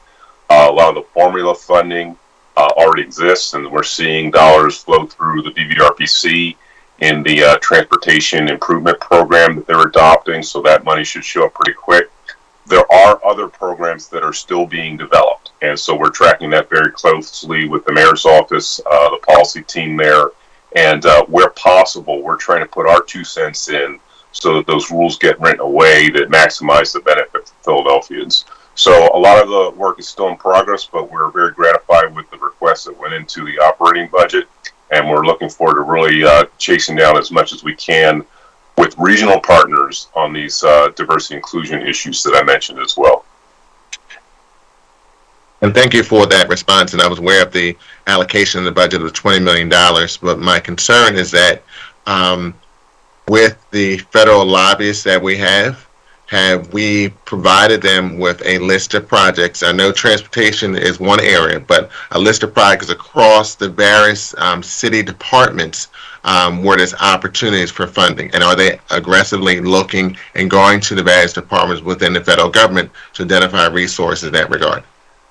Yeah, we have coordinated with them. Most of those conversations were convened by the mayor's office. We'll coordinate with them as well and ask them to provide more information. Chris Pahalski's just come on the screen, and if he has a few comments, hopefully he can provide some more background for you. Yeah, we've been working with our federal lobbyists. So, for example, we recently submitted 2 raise applications, and we've been working with them so they could, make sure that gets the attention it needs in Washington. We're working on getting, the full project lists over the next 5 years, but as grant opportunities come up, we're certainly taking advantage of them, including, the federal, working with our federal lobbyists for that part of the grant application. Well, thank you for that perspective. My concern and seeing what other cities are doing, and we're taking a different track that, there are various departments that are providing funding opportunities that could be very beneficial for projects here in the city of Philadelphia that are not your traditional departments. And, they're taking a much more comprehensive approach in taking care of that type of request. And my concern is that we're not taking that same type of leadership going forward. But I appreciate your response to the question. Thank you, Madam Chair. There's information on other examples that you could share with us. We'd be happy to look at that. Chair, thanks, Councilmember Green, and recognizes Councilmember Gilmore Richardson. Good afternoon. Thank you so much, Madam Chair, and thank you, Mr. Managing Director. So good to see you and continue to work with you, and wanted to first thank you very much for coming with us on the tour in Councilmember Jones's district on the North 54th Street corridor, and all the work that we continue to do together. And I wanted to also take this opportunity to say thank you to Tom Conway at CLIP. We could not do half of the work we do without you. And so I wanted to say thank you. I remember working with Tom very early on in my career as a constituent services representative in City Council, and just knowing back then that he was stellar, and you continue to be stellar. And I thank you very much for your partnership and really helping us to address a number of the issues and concerns we get from all across the city. And so first, Mr. Managing Director, I wanted to start with the nuisance businesses and public safety. You know that this has been the cornerstone of a lot of the work I've done citywide, and working in partnership with my district colleagues, touring their commercial corridors, particularly where we have this proliferation of nuisance businesses. And you know how this issue has impacted a number of our communities. And I really just wanted to get from the Managing Director's office perspective your role in this process, if any, and how you all are working with the Nuisance Business Task Force. You know that it has law and with L&I and with health and with PPD and a number of our partners that we work with to ensure that, we are adequately funding the Nuisance Business Task Force, particularly from the perspective of increasing the revenue and the dollars to licenses and inspections for additional inspectors, but also just the overall coordination from a government perspective. You know that when issues are of importance to an administration, we really take a key focus in on those issues. And, I honestly believe that this should be one of them.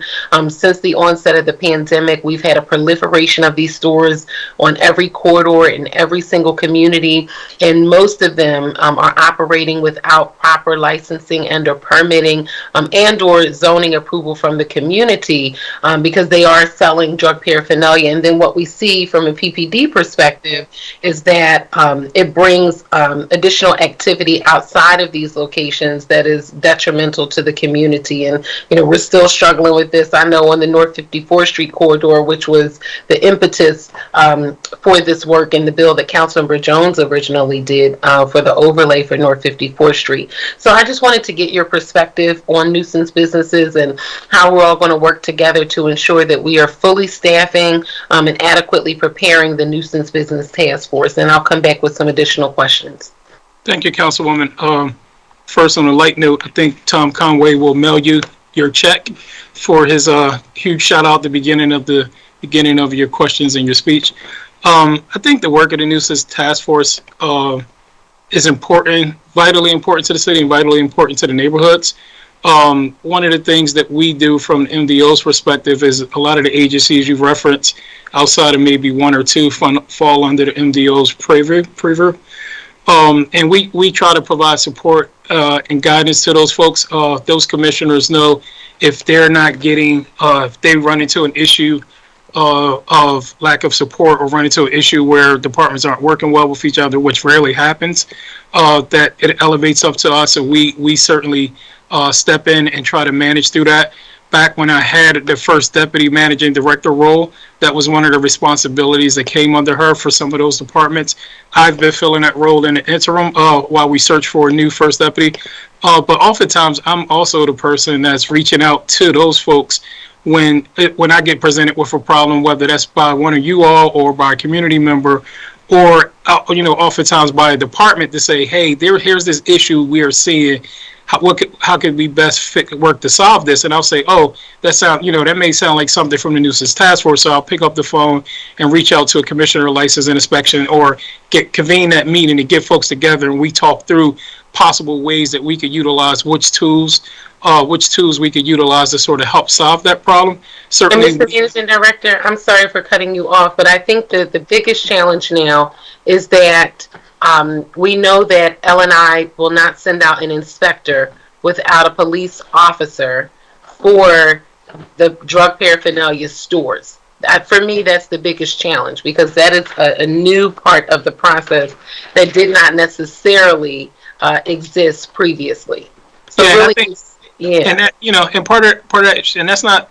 It's not only for the drug paraphernalias. We find oftentimes we're towing abandoned cars, we got to have an officer with the salver that's making the tow, because folks, for whatever reason, think they could threaten our employees or threaten a person that's doing their job, and we want to ensure safety, number one, for our employees that's going out doing these things. And certainly because of the lack of resources, or the under strength, the manpower strength that we have in PPD now, that makes that hard. But PPD is an active member on that task force. I know Fran Healy's a part of it, and I know we try to do as much as we can on what's the coordination of going out to those places. So, for instance, I might get a call today and say, "Hey, I have X store needed to look at," and I can't do it in that instance, but oftentimes working with police and working with that task force, they're able to schedule those and be able to utilize the manpower that we have.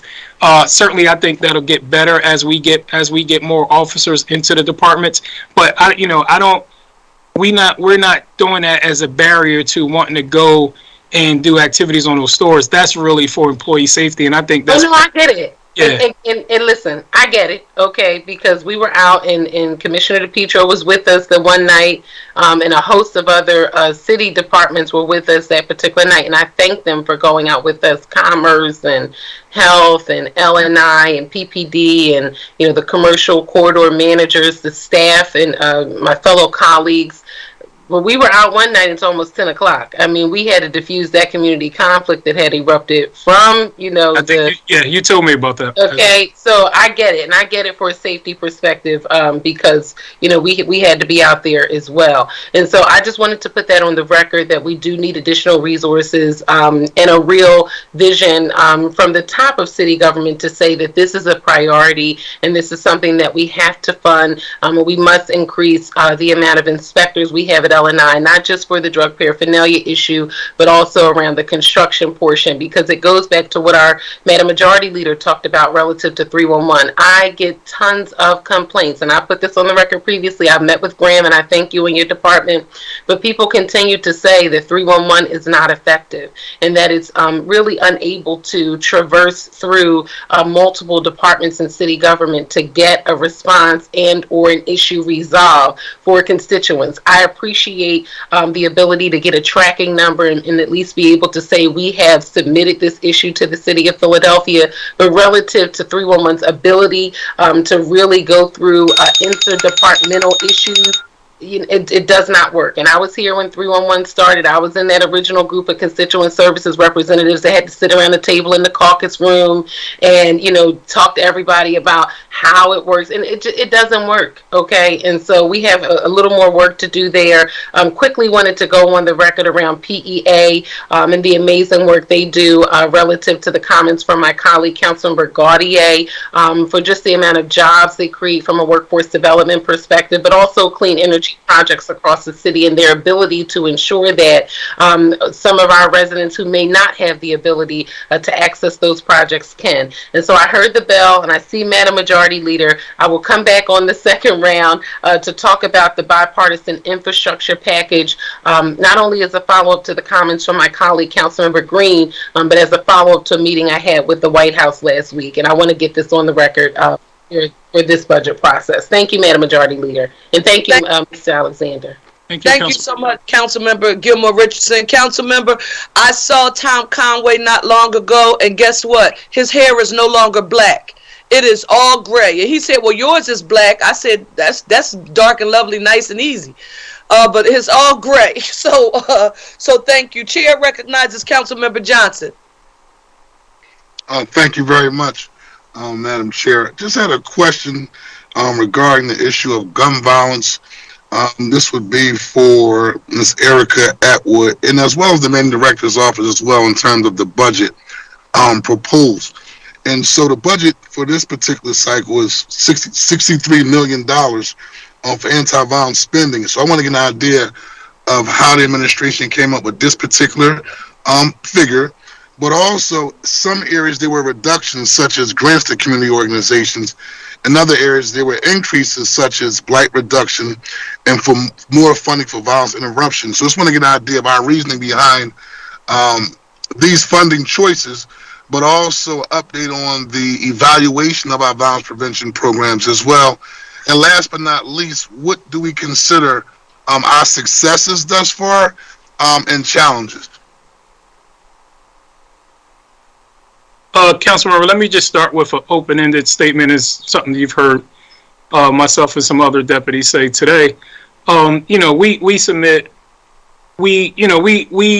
We submit budget justifications. We try to prioritize them as best we can, understanding that everything can't get funded. And we live within the budget that we've ultimately received at the end of this process and try to do our best to push out work from there. So some of these, some of the items you mentioned is a fluid conversation that we know we will have with you all as we're in the negotiation part of this budget process. And we look forward to that. Some of these investments Erica could talk about, and then certainly answer the question around what do we see as some of the successes, what do we see as some of the successes and some of the challenges that we're still facing. Good morning. Good morning, Councilmember Johnson. Thank you for your questions.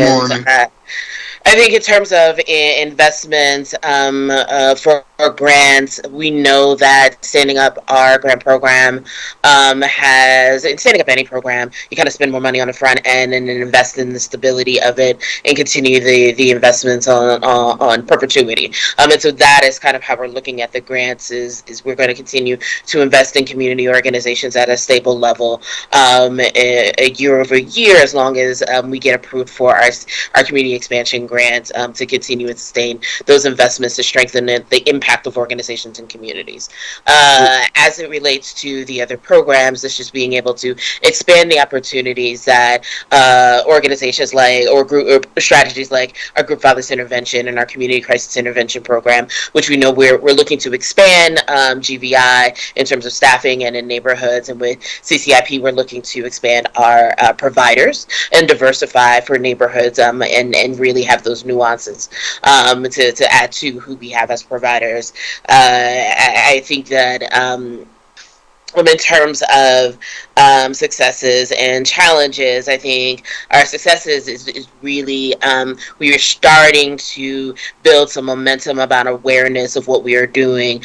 We were able to kind of build a plane while we were flying it and at least establishing the grant program. We've gotten 211 up and running and functioning. I've been able to make some shifts and pivots within the cluster to be able to really get us organized and strategized in a way that supports our implementation of the roadmap, given the impact of 2020 and COVID in general on our ability to serve communities. I think one of our successes in partnership with you is being able to hire Derek Holmes as our victim advocate and better advocate and coordinate victim services across the city and build partnerships with agencies who are serving communities that are the most vulnerable. When we talk about challenges, I think there are 3 key challenges that I think are synonymous, not just in public safety, but across the board. One is staffing. Staffing is finding good people that have the skills and abilities to do this very specialized work and maintaining the supports for them and the supports for my team, given the primary, secondary, and tertiary trauma that they're experiencing. 2 is sustainability.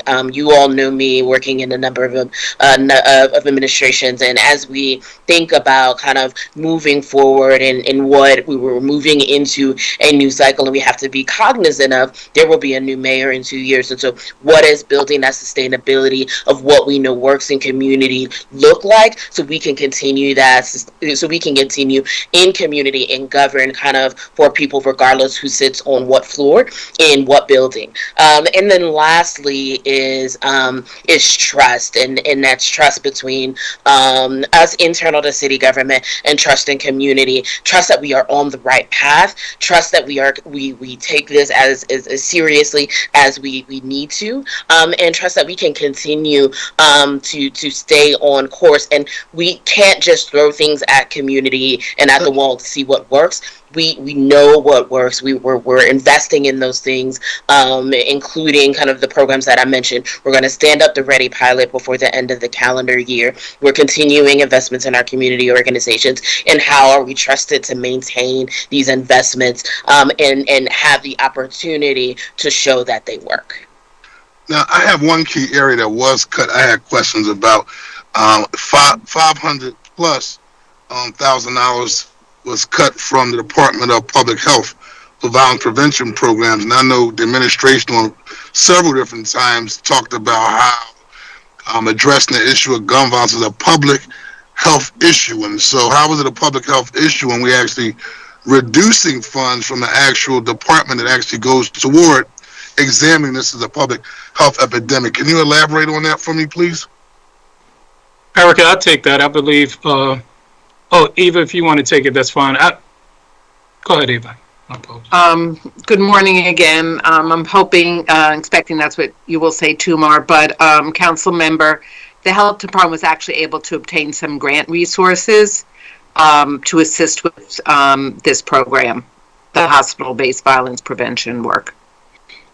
So basically, because they received the grants, we were able to shift funding from them because of the grants will supplement the initial 500,000 plus that was going toward it. Is that correct? Yes, that's my understanding. Okay, all right. And well, I would just think, at least my opinion would be, keeping the funding in there will allow them to expand in terms of staff and really help them build the capacity and actually allow them more resources and support to build their capacity, since this is the number one issue that we're addressing here in the city of Philadelphia. So that would be my opinion. And I just want to wrap up by also taking a moment to just say welcome back to Tamar Alexander. It's good to see you. I saw you from afar on social media the other night. I'm at the game enjoying yourself, and it just warmed my heart, bro, that you're back, and handling business. And so, separate from the business work that we do, out of friendship, it definitely is good to see you, my brother. Welcome back. Thank you, sir. I appreciate that, man. You know how much I appreciate that. Thank you. Thank you, Council Member Johnson. He's looking like a grandfather with that beard. Right, Council Member Johnson.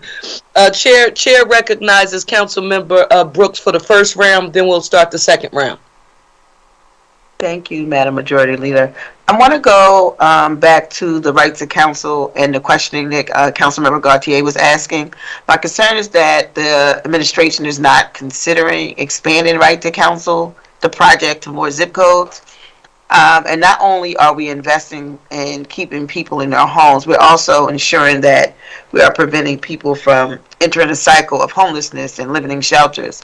So how is the administration balancing the interests of the tenants who need support to stay in their homes and the concerns that without the support, many of these individuals may be removed from their homes and placed in city shelters? And why aren't we expanding this program? I think, Councilwoman, I think Eva talked a little bit around just the issue around us doing justifications and trying to prioritize and then getting a budget that we have to live with. Certainly, this is one program and project that we knew many council members sort of would be interested in. So, I think it's part of our hope is that we could try to secure other funding for this. I know it'll be brought up in conversations as those negotiations go forward. But, we also want to look at other places to see if we could secure funding for expansion, because we know you're right. We know that this program probably could be utilized citywide. So ultimately, I do think we want to work work within the guide rails that we have to sort of be able to figure out what we've learned from these two particular zip codes and be able to have those partners that we're working with be able to do more work as well. Eva, I don't know if you want to add on to that.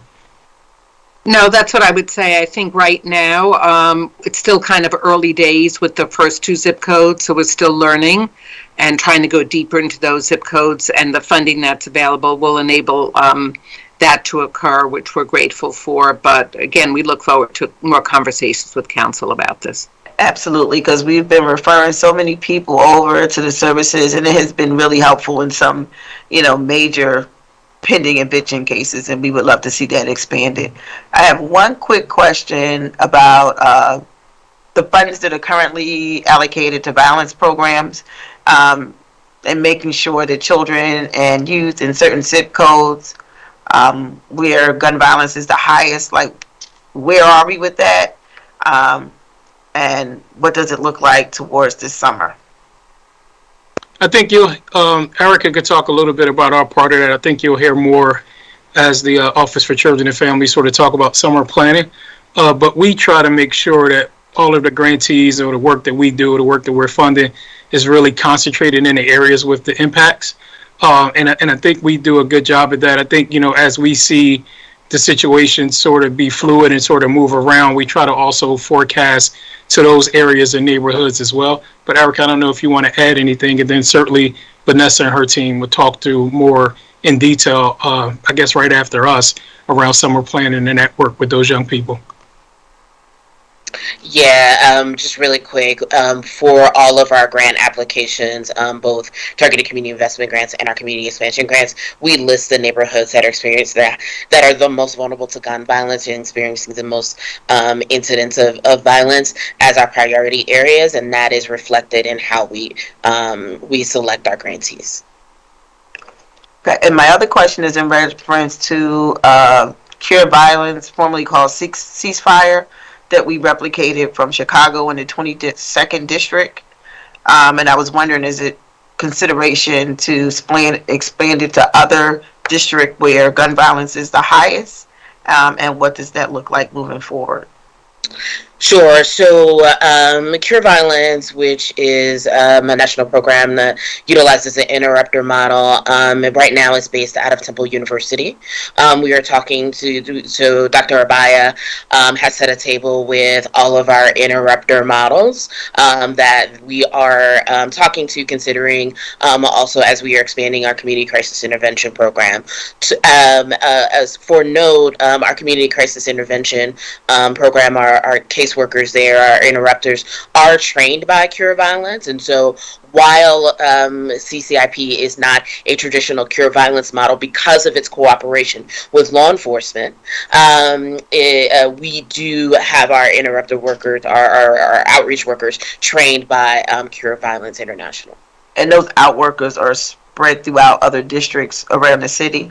They're citywide, based on neighborhoods that are the most vulnerable to gun violence. And we can get you the list of those specific areas. Okay, thank you so much for that. That concludes my questions. Thank you, Councilwoman.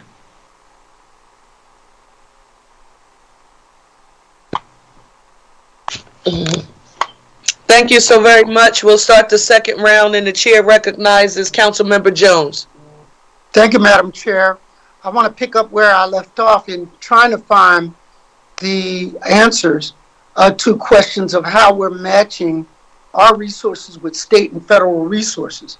I understand that there is a committee that is going to meet on the regular, and it would be helpful, and I might get a lot of the questions answered if you invited me to the meeting, so that we could be value added.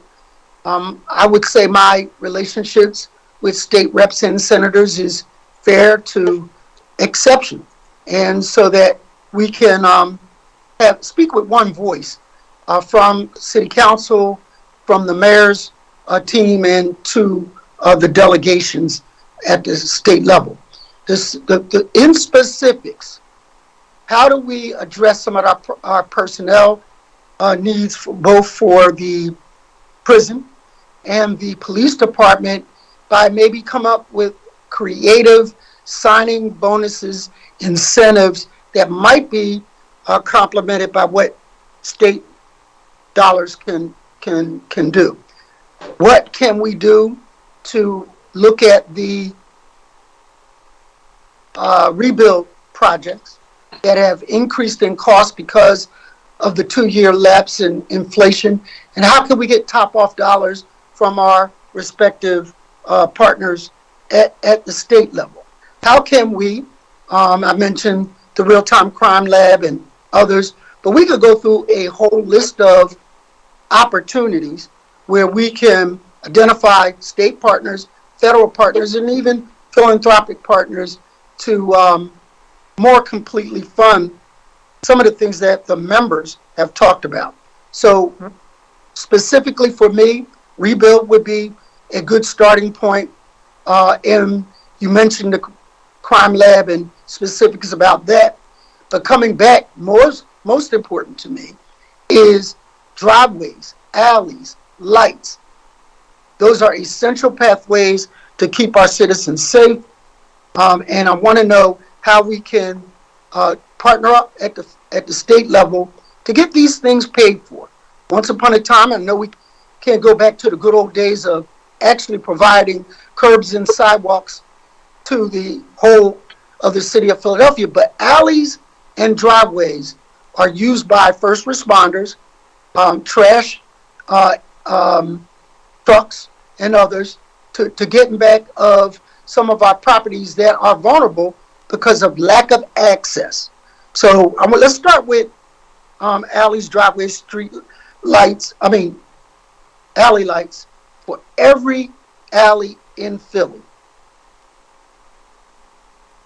Hey, Mike, I'm sorry, council member, my apologies. I'll ask Mike Carroll to be able to talk through those conversations because I know he's been sort of running point for the administration on a lot of that. Mike? Yes. So we do intend to incorporate alley lights in the LED upgrade. And what we want to do first is do some analysis to figure out how we can address the whole of the LED upgrades in order to promote equity, because we know that in certain neighborhoods it's more impactful than others. And so that's going to take some work to get there. But as part of that, investments in alley lights will flow. And what we were able to determine is that we do have an opportunity to pursue some additional funds, grant funds, in order to supplement the work that would be underway through our own concession with these federal funds to add more alley lights potentially to that work. But it's all going to come from that equity analysis that we're looking forward to standing up through the contract that Counsel gratefully just had approved.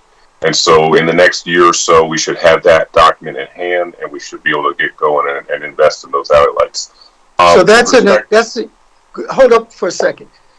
I know we have a policy where we fix every alley light where there's a pole, but does that mean new poles that can be established? So for new poles, we're going to need to pursue grant funding because the concession is based on the existing poles, but that's where that opportunity will come from. So we need to pursue that. What about driveways?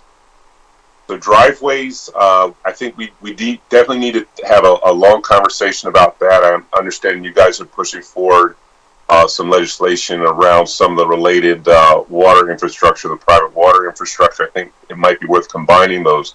The thing I want to try and frame up for folks is that the driveways are not constructed. If you go down below the surface, they're not really constructed uniformly in order to bear the weight of sanitation vehicles. And so that's why it's always been an exception that we've tried to work through to figure out where we can get a sanitation vehicle through because of the width, because of the depth of the pavement and so forth.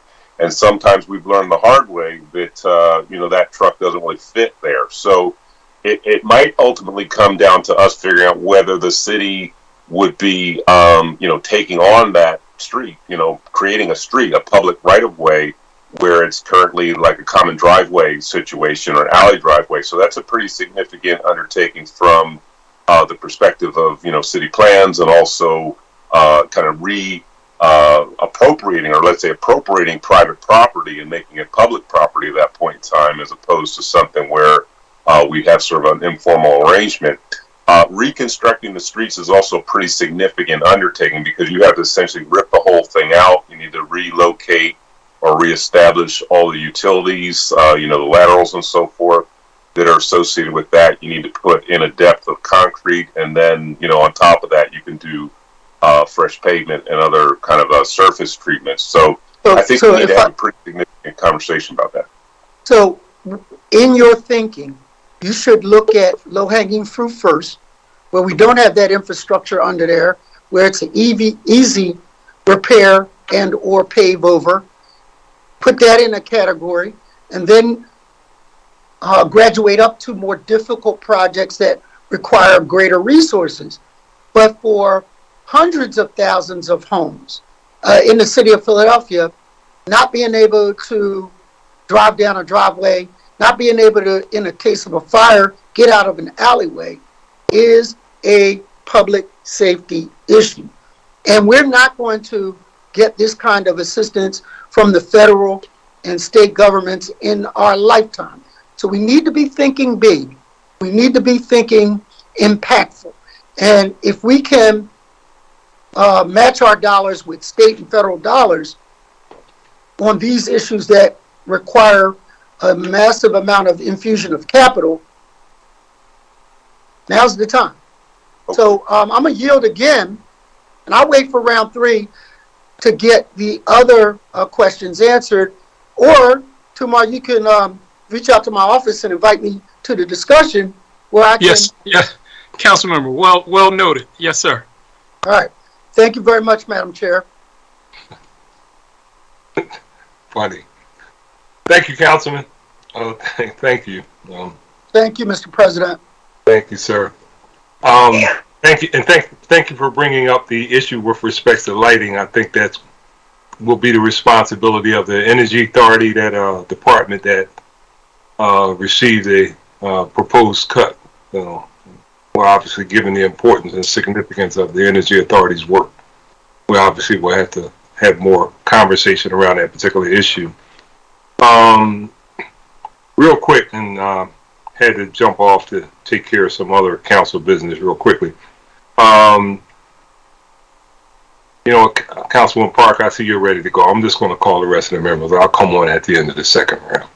No, Mr. President, are you sure, sir? I can wait until you finish, sir. Okay. Yeah, I had a reference in the first round.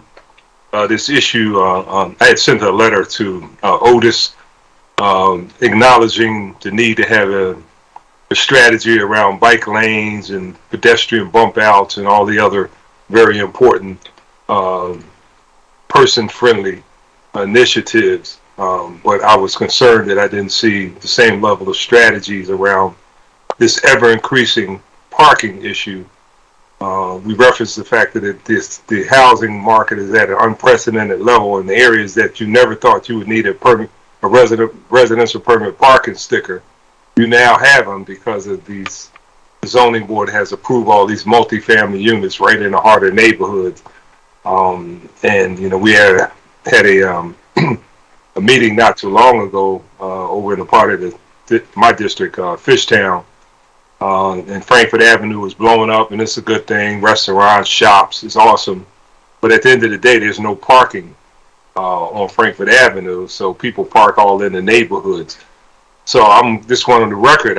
In my recent conversation with Mr. Carroll and his people about a bike lane, I asked about the parking issue, and it wasn't clear like who from the city is working on a strategy, a plan, something that we can tell neighbors that, yes, we hear you. It is important as everything else that the city is addressing. So who is ultimately responsible? Because it can't just simply say send the parking authority there, because they write tickets based on violations. But is there somebody that thinks about this and how much density and how many parking will be on grid? How much parking should be required off street for new development? Who's the person or who's the entity?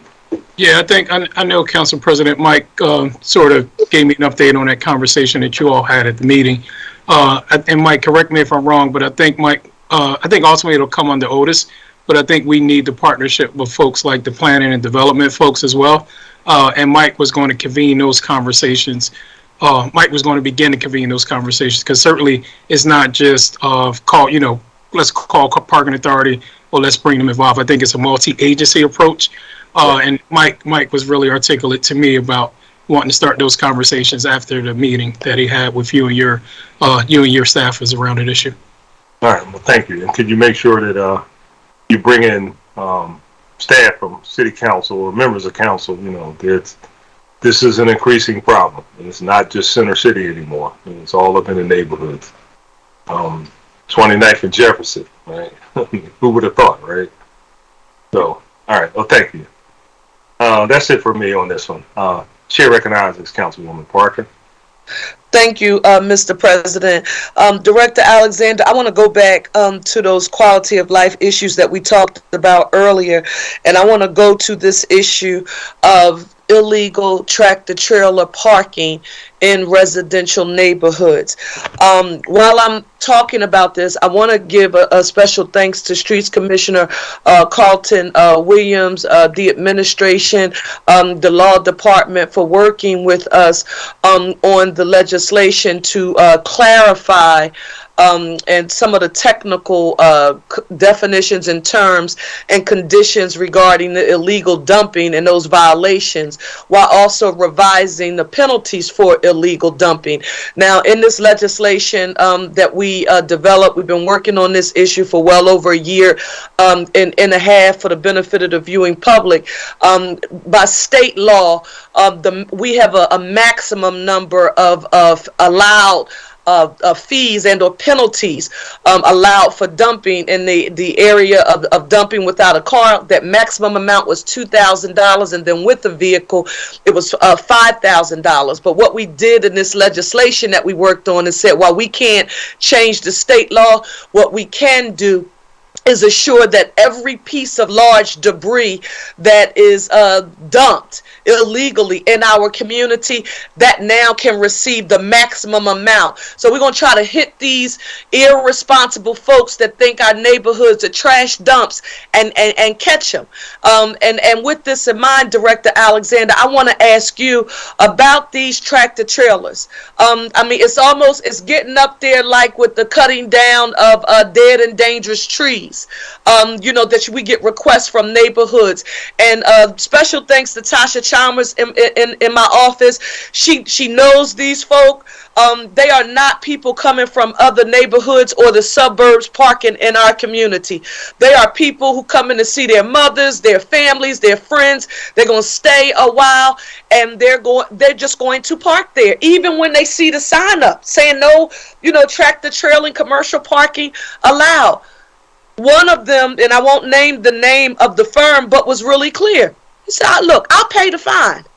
And we brought parking operators together to say, isn't this an opportunity for innovation, for us to develop commerce? Like, are there sites that you can buy in the city and then charge a fee for people to park their cars there and take the trucks, then park their trucks there? And we didn't see anyone who was interested in biting. Why can't we, Director Alexander, just like we have the 11 contractors who tow abandoned cars currently in the city, listen, at no cost to the city. When we have these contractors, they're on our list, it does not cost us a thing. What can we do, and wouldn't someone be interested in taking on the contract to tow these tractor trailers? I know public safety is an issue. The police department, I think, mentioned that in terms of the law, the length and the width of these things, but they are literally invading and taking over neighborhoods. Is that an option, Director Alexander? I think it's an option, Council Chairwoman. I think it's an option we definitely can explore. I'm not sure if the tractors are abandoned, but certainly if they are, I think we probably would just need to make sure, coordinate with the NSU to ensure that whatever salvo or whatever tow company had a capacity to sort of be able to tow large vehicles. I know they told me that was a limited capacity, but we may need to reach out and see if we could get a contract or MOU with someone with that capacity. But certainly around enforcement for folks who are parking sort of legal and operating tractors in places they shouldn't. I think that's probably more coordination with us and police and parking authority around what those areas are and coming up with an enforcement strategy for it. Because if your folks, the more information I think we could get from folks around where, the times, and we could, Mike is on the screen, so we could definitely work with PPA and police to sort of do that. I agree with you. I think if folks are comfortable with paying the fine and that innovation isn't there, then we may need to look at legally how do we increase that fine so that they're not comfortable with paying it, and they will look to park these things in places that are legal. And we also could continue the conversation with other operators to see if there's a valuable business opportunity for folks, and maybe that's us pulling in commerce and pulling in a couple parking folks to sort of have that conversation to see.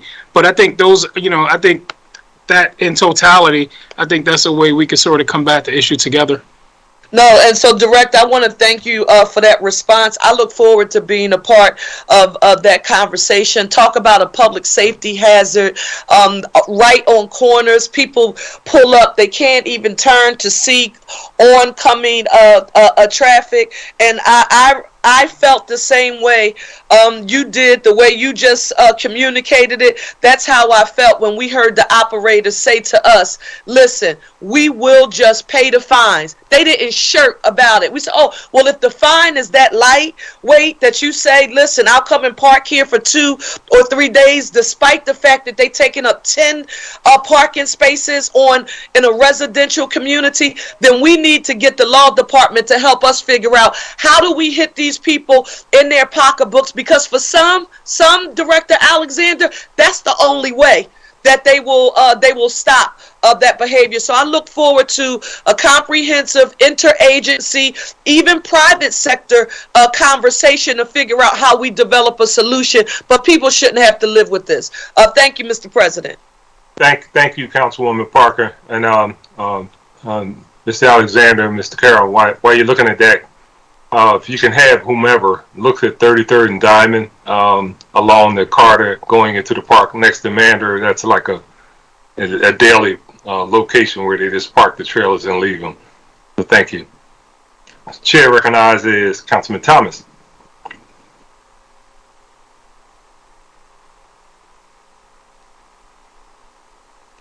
Okay, I think I'm good. Little technology issue for a second. A couple things. One of the things that we've been pushing for is $5 million for St. Christopher Hospital. We know that the admin asked for about 2.5 in the midst of the budget negotiations. Has there been any movement on that number? 2.5 really isn't enough. 5 million really isn't enough, but 2.5 really isn't a strong number as it relates to the position the hospital is currently in, and how detrimental that would be if that hospital were to close. Councilmember, I'll call Eva Gladstein up. I know we agree with you. That hospital is important for that community, and definitely important for those young people and parents who utilize that hospital, and especially how convenient it is for folks in that North Philadelphia neighborhood. I know we came up with the 2.5 million. I know we've been having conversations with that operator to sort of figure out other ways of supporting. And I would assume that any conversation or negotiation around increased funding through this budget process, we look forward to having. Eva, I'm not sure if you want to add anything else. That's what I would add, other than to say that there are numerous partnerships between city agencies with St. Christopher's, and we really appreciate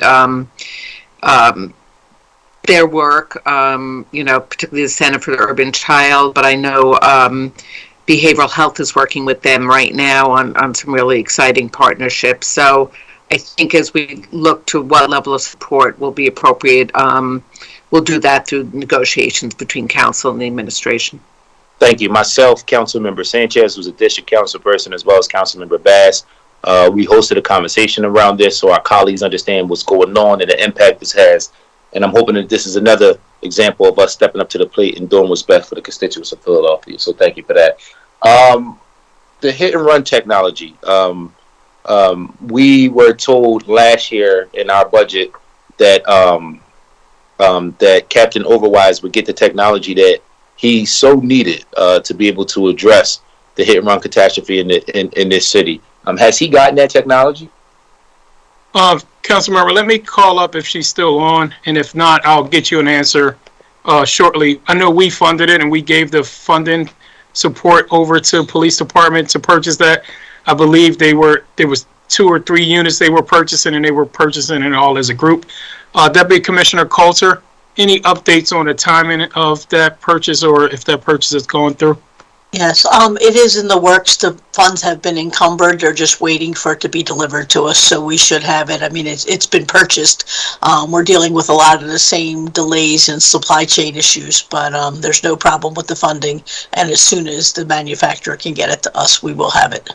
Can my office be notified as soon as you have it and it's being used and implemented?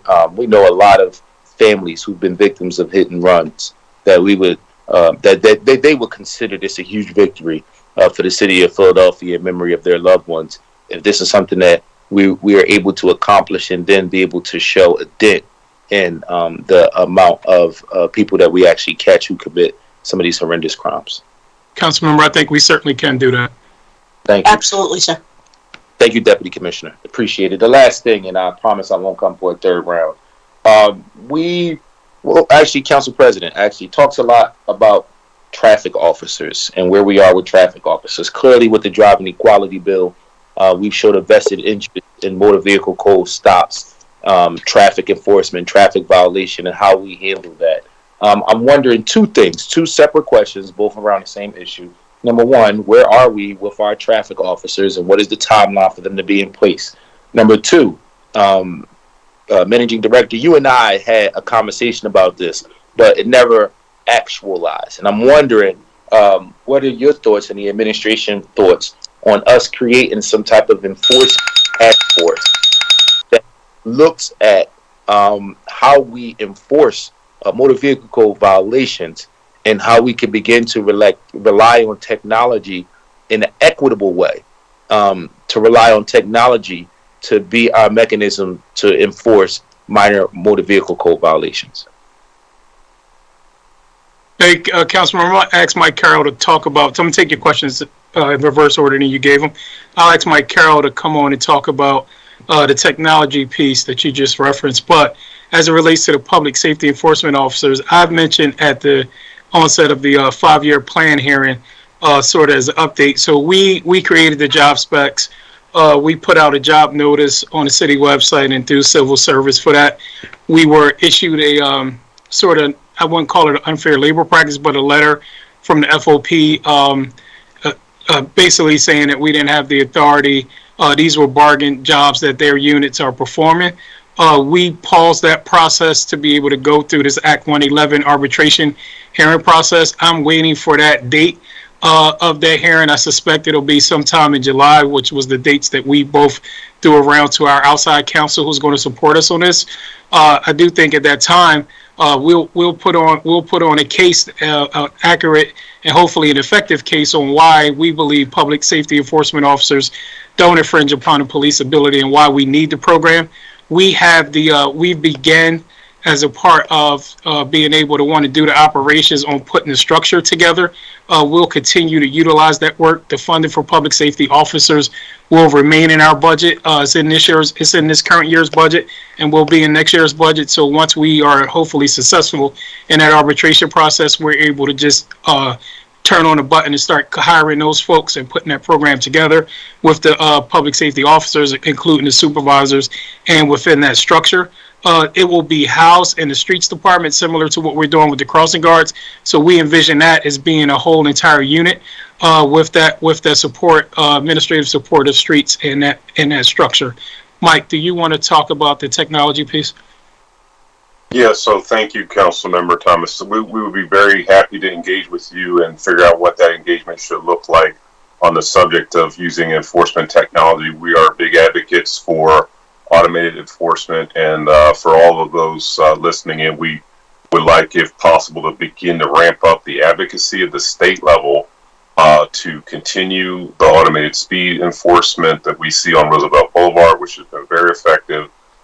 So that pilot would be extended, and also, if possible, it could be included on other corridors throughout the city. So those are tools that we do need state authorization for, but we're very eager to push for that and figure out how to use it. You raise an important issue about equity, and I just want to acknowledge that that's a pretty thorny issue in a couple different ways. I know you're aware, Councilmember Thomas, that the tragedies, both in terms of people that are killed and injured in traffic crashes, are concentrated in communities of color, lower income communities in general. And so that tends to be where we're thinking we want to focus those technologies. Of course, the trade-off when you do that is that the motoring public in these communities may be the focus. You know, they may be overrepresented in the number of tickets that are issued with these automated technologies. So we definitely need to have good conversations to figure out how to balance that and manage that type of trade-off. And I think we did a good job on Roosevelt Boulevard in locating these cameras and spacing them out to make sure that there weren't gaps on either end or anywhere in between where it was possible for people to feel like they could speed with impunity. And PPA has followed up and identified a couple additional locations for installations, so we're gratified by their involvement as well. But I just want to say that this is definitely the course we want to take for all the reasons that you raise, and also so that we have the persistent effect that we want, which we did see very dramatically on Roosevelt Boulevard. Thank you, everybody. I know that I'm well over my time. Mr. Carroll, my office is going to follow up with you instead of going a third round to be able to continue the conversation around technology and enforcement. And Managing Director, again, I know I'm over my time. Colleagues, I apologize. But that was extremely disappointing news that you communicated as it relates to where we are with those positions. And it's disappointing that folks are trying to stop the progress of the city of Philadelphia. Thank you, Madam Chair. Thank you, Council President. Thank you, Councilman. Manager Director, you said that there was outside counsel? Yeah, we utilize the folks we utilize from the labor unit. We've been coordinating with, I believe it's Ballot Spar for the city. We've been trying to coordinate with them to set up for them to advocate on our behalf to set up the arbitration date. That's the outside counsel just for the arbitration, not for the, Yes, sir. not for the, okay. All right, I'm Yes. just one. Okay, thank you. And we'll have, I think we'll have some offline discussions in particular with you on that process, because at least in my mind, I do want you to, we do want to talk about participation, what that looks like. Okay, thank you. Thank you, Manager Director. Chair recognizes Councilman Don. Thank you, Council President. Good afternoon, Director Alexander. Good afternoon, sir. How you doing? I just want to join Councilmember Thomas, Bass, and Sanchez in their support of St. Christopher's. Took a tour there about 6 or 8 weeks ago. They're doing some amazing things there, and so important to that community. And I think it's the only burn center from New York to Baltimore. So it's important we support them. I would join in that support. I want to go back to Kensington for a minute. I want to make sure I understand what we are currently doing in Kensington. And I think we mentioned earlier that we're investing about $10.6 million through your office for the opioid response unit, I believe it is, right? I think it's $5.5 million to maintain but not expand, maintaining housing services that give outreach workers something meaningful to offer people living on the street. That's $5.5 million. And we have $5.1 million to support services and safety in the part of the city with the most concentrated need for public services and public safety. So my question is, of this $10.6 million, and there's 4 questions here, and these I think are some of the goalposts we should be thinking about. At what point in time can we say to these children in Kensington, it's safe walking to school, number 1? How many fewer people do we expect as a goal to be living on the street by the end of fiscal year 23? That's number 2. How long will the parks be kept clean for the kids to play in them, including McPherson Square, the library, which is a disaster? And how many abandoned or illegally parked cars, which we've talked about on this meeting today, will this investment get off the streets and sidewalks of Kensington? So I'll let you try to take a crack at those. Hey, Councilmember, up front, I will say it's a little confusion on my end on those numbers. I'm not sure if you're quoting Managing Director's Office numbers or numbers from the Office of Homeless Services, but let me ask Noel Foysen to step up and talk to you a little bit about what we're doing. I think all of the work you mentioned, as you know, are all part of the work stream of some of our activities down in Kensington, whether that's removing the abandoned cars, creating those safe passageways for the schools, for the young people to sort of walk through schools. We've been working with the school district for probably more than 4 or 5 years now in a real partnership on along with school district and Town Watch on how to make sure that they get safe passage to and from. Certainly that also entails cleaning services that CLIP and other agencies do outside of schools, so those young people aren't impacted. Noel, I'll have you talk about the specifics of what the council member mentioned in those programs, while I have some folks trying to scramble on those budget numbers for me as well. Well, let me just say this. I'm more important in the achieving the goals of how we're going to get there, because that's what the residents really, I think, want to know. Like, how can I send my kids to public school and feel that they're safe walking on the street? And how can I, how do we get these 800 plus people off the street on Kensington Avenue, which has been a problem? I mean, you can't even walk down that street. And then how do we get safe parks for them to play in? Like, what's the time frame? How do we set the goals and accomplish them? I think for us, just understanding where we are in this administration with just a little under 2 years left, we're trying to utilize all of that. We're trying to utilize all of the tools in our tool belts to sort of do that.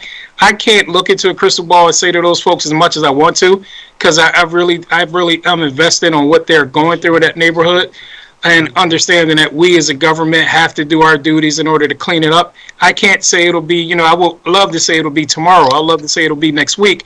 All I could talk through is like for us to continue these efforts, listening to them, working with them, for us to, like we talked about a little earlier, I think with Councilmember Squilla, trying new things. If the new things don't work really quickly, pivot into doing some other stuff, right? All of the work that you mentioned is all a part of that. Certainly McPherson Park, we've had this strategy working with Parks and Rec, with police, with the co-responders program, and with CLIP, to where we've constantly every day cleaning that park. Our goal is to make that park safe and accessible for young people to be able to do programming. That's what the residents told us really loud and clear over the course of the summer, and that's what we've been working on. I don't have a specific answer, council member, to be able to say, it'll be tomorrow or the day after. All I have is the commitment, not only myself, but all of the folks on this call in terms of the department and, working with those community leaders and residents each and every day and hopefully incrementally making it better. But I do think there are some advantages we have that's coming down the pike. We could talk a little bit longer or maybe just brief you. Actually, we probably bring it up in one of the conversations around emergency order on a 100-day challenge and the work that's being done out there. We could talk through the summer plan and how that ties into this work. And I think that's all pieces to that puzzle. And I know I probably was super long-winded with that response, and I heard the bell ring. But we could talk through that in our upcoming meetings. No, I don't know if there's just something really quick that you wanted to add. I think you hit most of it, the managing director, Kumar Alexander, but a big piece I just want to make sure that the council member is aware of is that there is so much coordination going on. And so every Friday there's a public safety meeting where the school district actually joins us with the police department, with the district attorney's office, with SEPTA, and we problem solve and we talk specifically about those areas that are of concern. And we're talking on a daily basis about how we can make spaces safe for children in the Kensington community. I also want to just say that there's been a lot of work done to create safe spaces in parks at the request of the community members. And so with that, we've added rangers daily in McPherson and Harrogate. We have a really constant cleaning schedule that's in coordination between Parks and Rec and CLIP, and CEO is supporting that as well. We also are enforcing no curfew, no camping in coordination with all those partners. And it's all in preparation for the great midsummer programming that the Office of Children and Families will report on later that they're planning to do in the Kensington area, and just ensure that all the children are safe. Okay, thank you. No, we're out of time. Thank you very much. Thank you, Council President. Thank you, Councilman. Chair recognizes Councilman Swiller.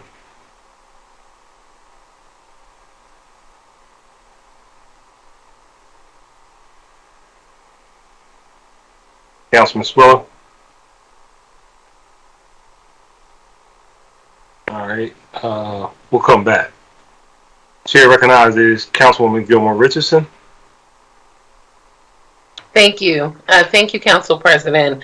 I wanted to go back to my questions relative to the infrastructure bill. And I know Councilmember Green talked about this previously, but I too share his concerns relative to our ability to ensure we are getting as much funding as possible from this package. And, I really believe that this is a once in a career lifetime opportunity for Philadelphia, and that we have to take full advantage of it. And I see Mike Carroll coming on screen. And so I wanted to talk about how you all are interfacing with the federal government and our partners to ensure you have a full listing of all the formula-based opportunities for Philadelphia, as well as all the competitive-based opportunities for Philadelphia. And if you have a copy of the guidebook to the bipartisan infrastructure legislation that was released by the White House as signed in the initial letter from Mitch Landrieu. Yes, so we do have that. We have been following, every week the information that's coming out of D.C. As Chris Bahalski had mentioned before, we are working with our lobbyists in D.C. The mayor's office is coordinating directly a lot of that involvement. We do meet regularly and are reviewing these opportunities. We've recently brought on a number of staff that are focused exclusively on grants, both tracking grants, writing grants, and preparing the background information that goes in the grants. So I'm pretty confident that we've got a handle on what's out there. We're developing our strategies on a department by department basis, and there may be some better coordination that we can stand up as we get into this a little bit more, but we're interested to learn.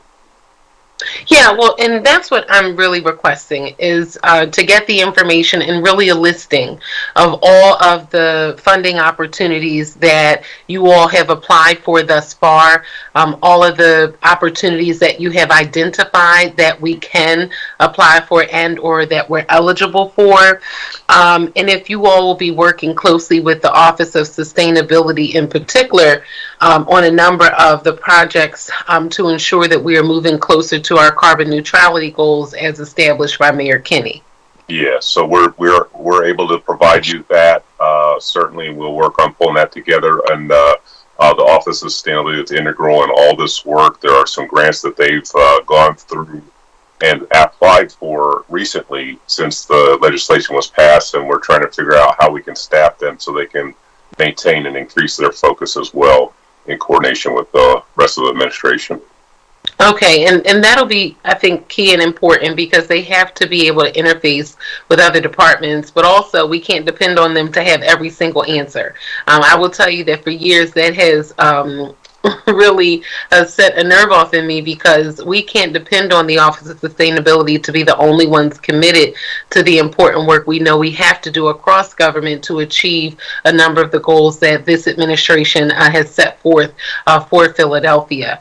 So to that point, you know that the Intergovernmental Panel on Climate Change talks about all of the extreme weather events that we've had here in the city of Philadelphia, and I know we've talked about preparation around ensuring that all of our departments are preparing for climate change, but you know that in advance of summer, and we're almost here, we've struggled with extreme heat deaths in the city of Philadelphia. So what are you all doing around planning for climate emergencies? What are you doing to prepare for this summer around extreme heat? And also, how can we work together to ensure that we are preparing our constituents? So I'll probably have to get back to you with more detail, but we're focused on a couple things. So in general, we're very much interested in trying to address the cooling centers issue, making sure we're working directly with communities to stand up and sustain cooling centers during hot heat waves and other related events. We're also engaged fully with the Department of Parks and Recreation in their tree canopy plan, which we think in the long term is going to be an important strategy for us to pursue, in order to reduce this heat island effect in general. Make you aware that we're also involved.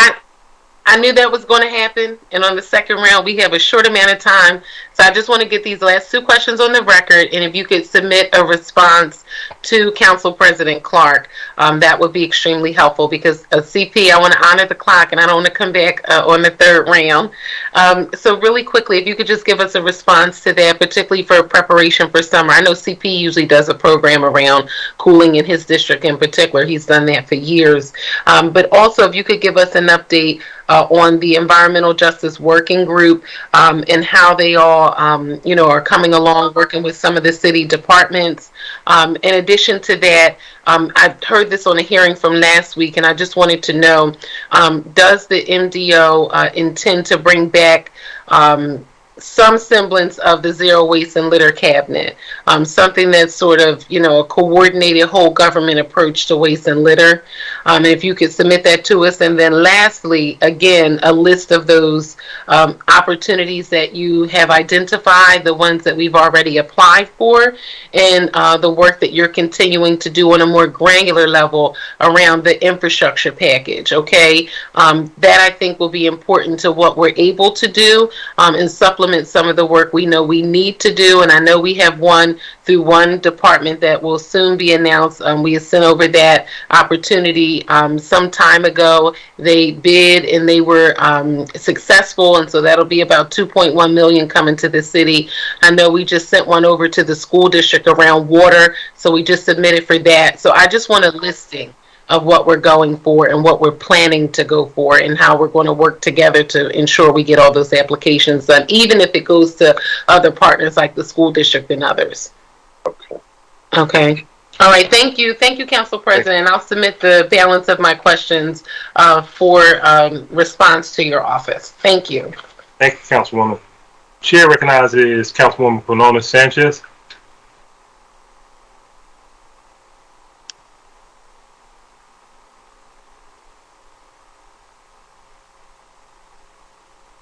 You're on mute, Councilwoman.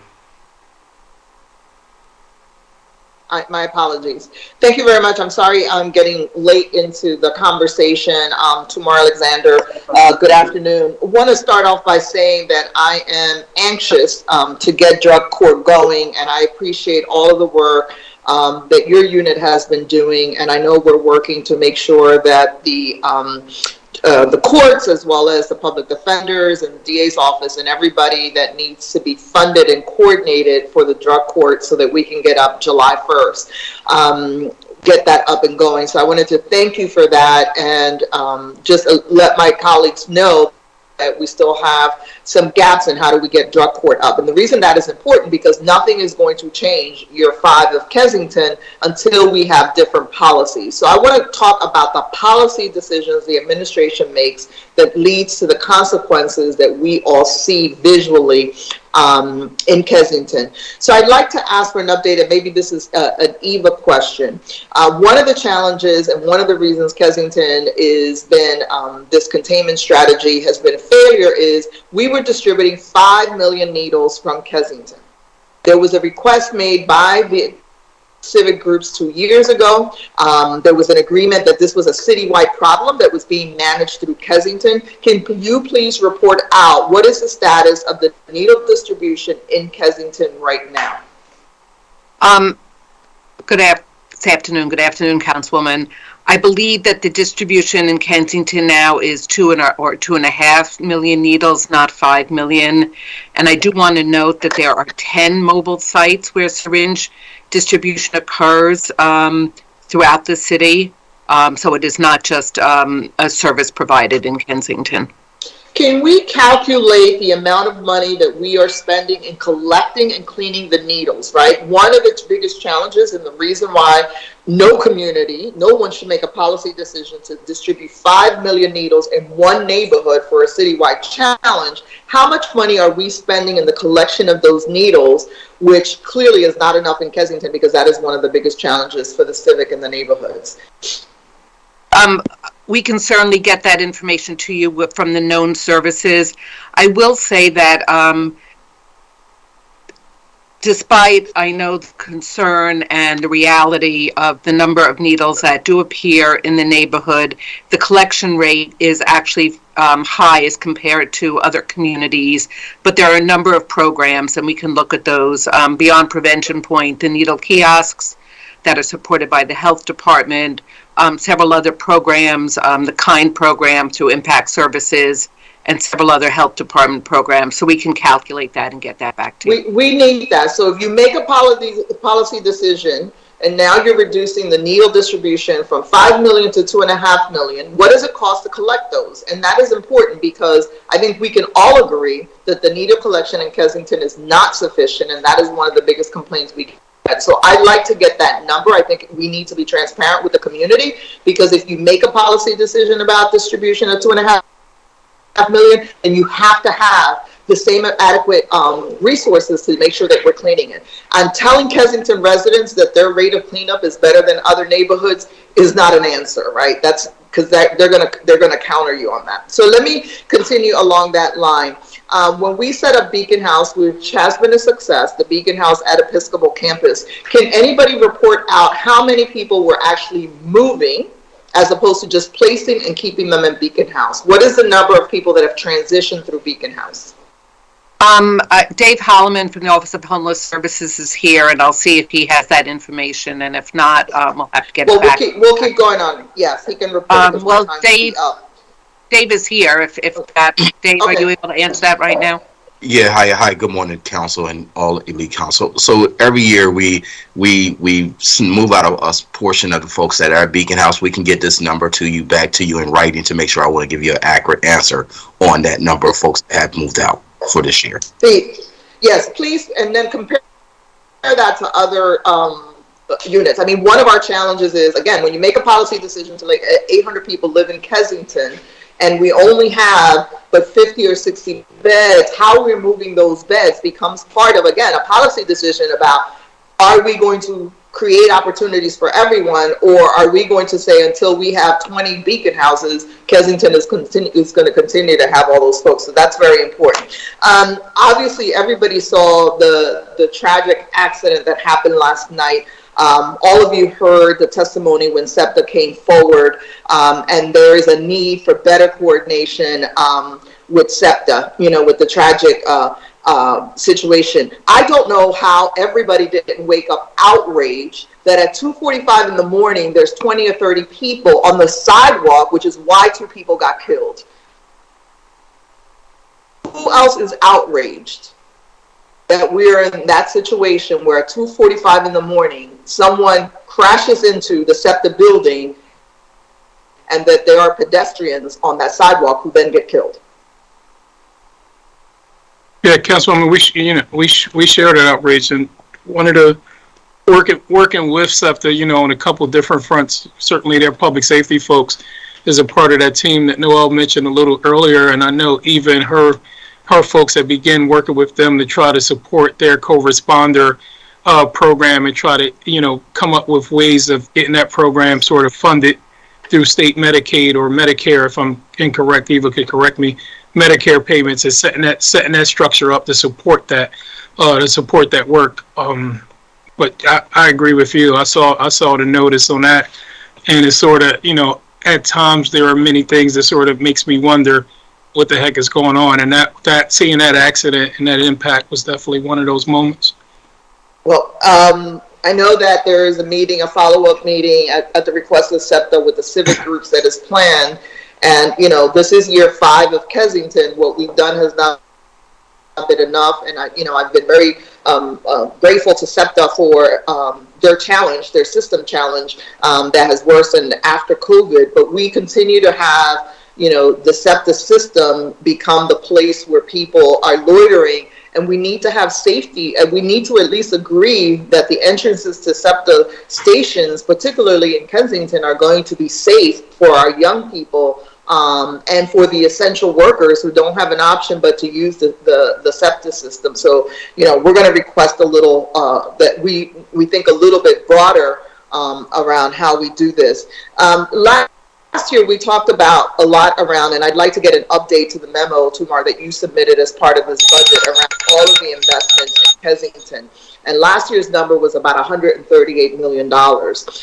We did the Restore Kensington plan. We did work through most of those items, but we need to revisit where we had success and where we didn't. Where we haven't had success, it's clearly visible in the streets of Kensington. So if we can update the memo around who are the contractors who are working in the Kensington, and particularly which proposals came forward to the administration from some of our civic partners that were not funded, right? There are many of these projects that are being funded through Commerce and others, but what other things were not funded in Kensington in terms of our civic and our partner groups who for projects that they want to do in Kensington? Restoring Kensington means we got to restore the commercial corridor, and I want to make sure that all of those projects are being supported as we work through this. So I'd like you to update that memo for me. I'll come back in the next round, and obviously I expect the drug court to be part of that, because that again is an expense related to a policy decision to allow some of the stuff that's happening there.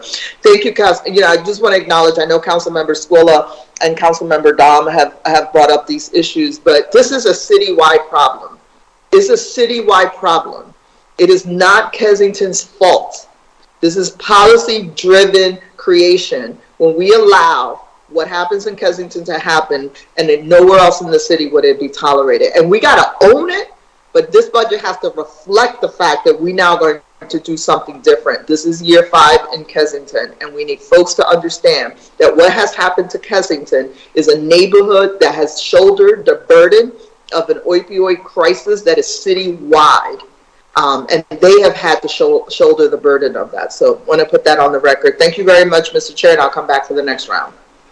Thank you, Member Sanchez. Chair now recognizes Councilmember Dom. Mr. I think Councilmember Squilla was in queue before me. Duly noted. Chair recognizes Councilmember Squilla, then Councilmember Dom. Thank you, Mr. Chairman. Appreciate it. Just to continue again, I know that we had talked about the operations down at Prevention Point and some of the other operations in and around the corridor on Kensington. I know Noel has been actively engaged in a lot of the things going on in and around the community. When we meet with them, and I know the administration also has been meeting with them, are those meetings still continuing monthly with the community members and the groups that are involved down there? Councilmember Squilla, yes, they are. All right, and during those meetings and the challenges that are happening, are we still looking to continue the operations, obviously with clip cleaning, same-day pay programs, but also the challenges in and around McPherson Square? Has there been, I know there was an engagement of trying to put some activities in and around the park, knowing that we're still not able to clear some of the activity that's a challenge there. Is that something that's still being decided on? I think it's Councilmember Squilla. The answer to that is yes, but I'll have Noel pop up, have Noel come on screen to talk through it. Hi, council member. That's a great question. Thank you for that question. There's a lot of concerted effort specifically around McPherson Square, and so there's a lot of coordination around cleaning, but there's also coordination around how can we reset the norms in the park. And so there's been a concerted effort to implement coordinated diversion in the park, and that's when we disrupt outdoor drug use. And we've been able to implement that as part of our PAD program. There was an operation that was done last week or week before where they had a lot of success with disrupting the behavior in the park, and we look to do more of that moving forward.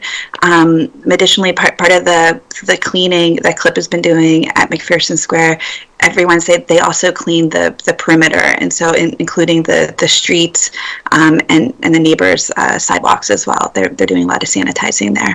And we do see the cleaning. Unfortunately, the next day after, it looks like they didn't do it. I mean, they do a phenomenal job. CLIP is an amazing organization, amazing department that does great work. But we're still not, and I understand the PAD program, we supported it wholeheartedly, but can you explain to us what the percentages of people that are being diverted to the PAD program, and then what are we engaging them again? I can get you that information, Councilmember Squilla. I do know though from the last time that we looked at the data, there's a very low recidivism rate of people that are returning into the PAD program after that engagement. But we'll get back to you with the most recent data. So you're saying that people who are going to the PAD program are not being engaged a second time, and they are taking the assistance from this diversion program? Yeah, I see my colleague, Kurt August, who's the director of the Office of Criminal Justice, just hopped on. Hi, Kurt. Good afternoon, Councilman Squilla, and good afternoon, everybody. I'm Kurt August, the Director of Criminal Justice. So in 2021 in East Division, we had less than a 5% recidivism rate for PAD-eligible offenses. So it's not a deep dive across the city of, like, if someone got arrested for a low-level drug case, was diverted to PAD, and they got arrested in, for instance, West Philadelphia. We don't know that information. What we know is that less than 1 out of every 20 people that got diverted, like through an arrest diversion to PAD, ended up getting rearrested for a diversion eligible case in East Division. So that's retail thefts, prostitution, and low-level drug cases like the buyers and those drug transactions. So it's actually a really small number of people that ended up getting arrested, especially for low-level drug transactions in Kensington. It's actually a number that I think that both MDO and the police department are pretty proud of in terms of recidivism for those cases, because if we're diverting people connected in social services, there is a concern that if they're not arrested and processed, they'll go right back out and commit the same offense over again, and we've actually seen the data reflect that hasn't been the case at all. I like to see those numbers. I know Councilmember Sanchez would also like to see them, because we have just seen some people that it seems like they go in and they come back out. And so I'm curious to see what that diversion is, how many people you have touched from the start of this, and how many people actually completed whatever program they were diverted to. Not a problem at all, sir. We'll get that over to you. Thank you. Thank you, Member Squilla. I believe we're now entering the third round. In the order of sequence, I think I'm first, but I'm going to yield to Member Dom. Because Mr. Chairman? Yes. Hi, this is Councilwoman Bass. Can I Hi, go? Councilwoman. I haven't had a round yet. Oh, we yield to Member Bass to Thank you so much. I complete appreciate the first round. Thank you. Thank you. I appreciate that. So, good afternoon, gentlemen. How's everyone doing today? Councilmember. Good, good.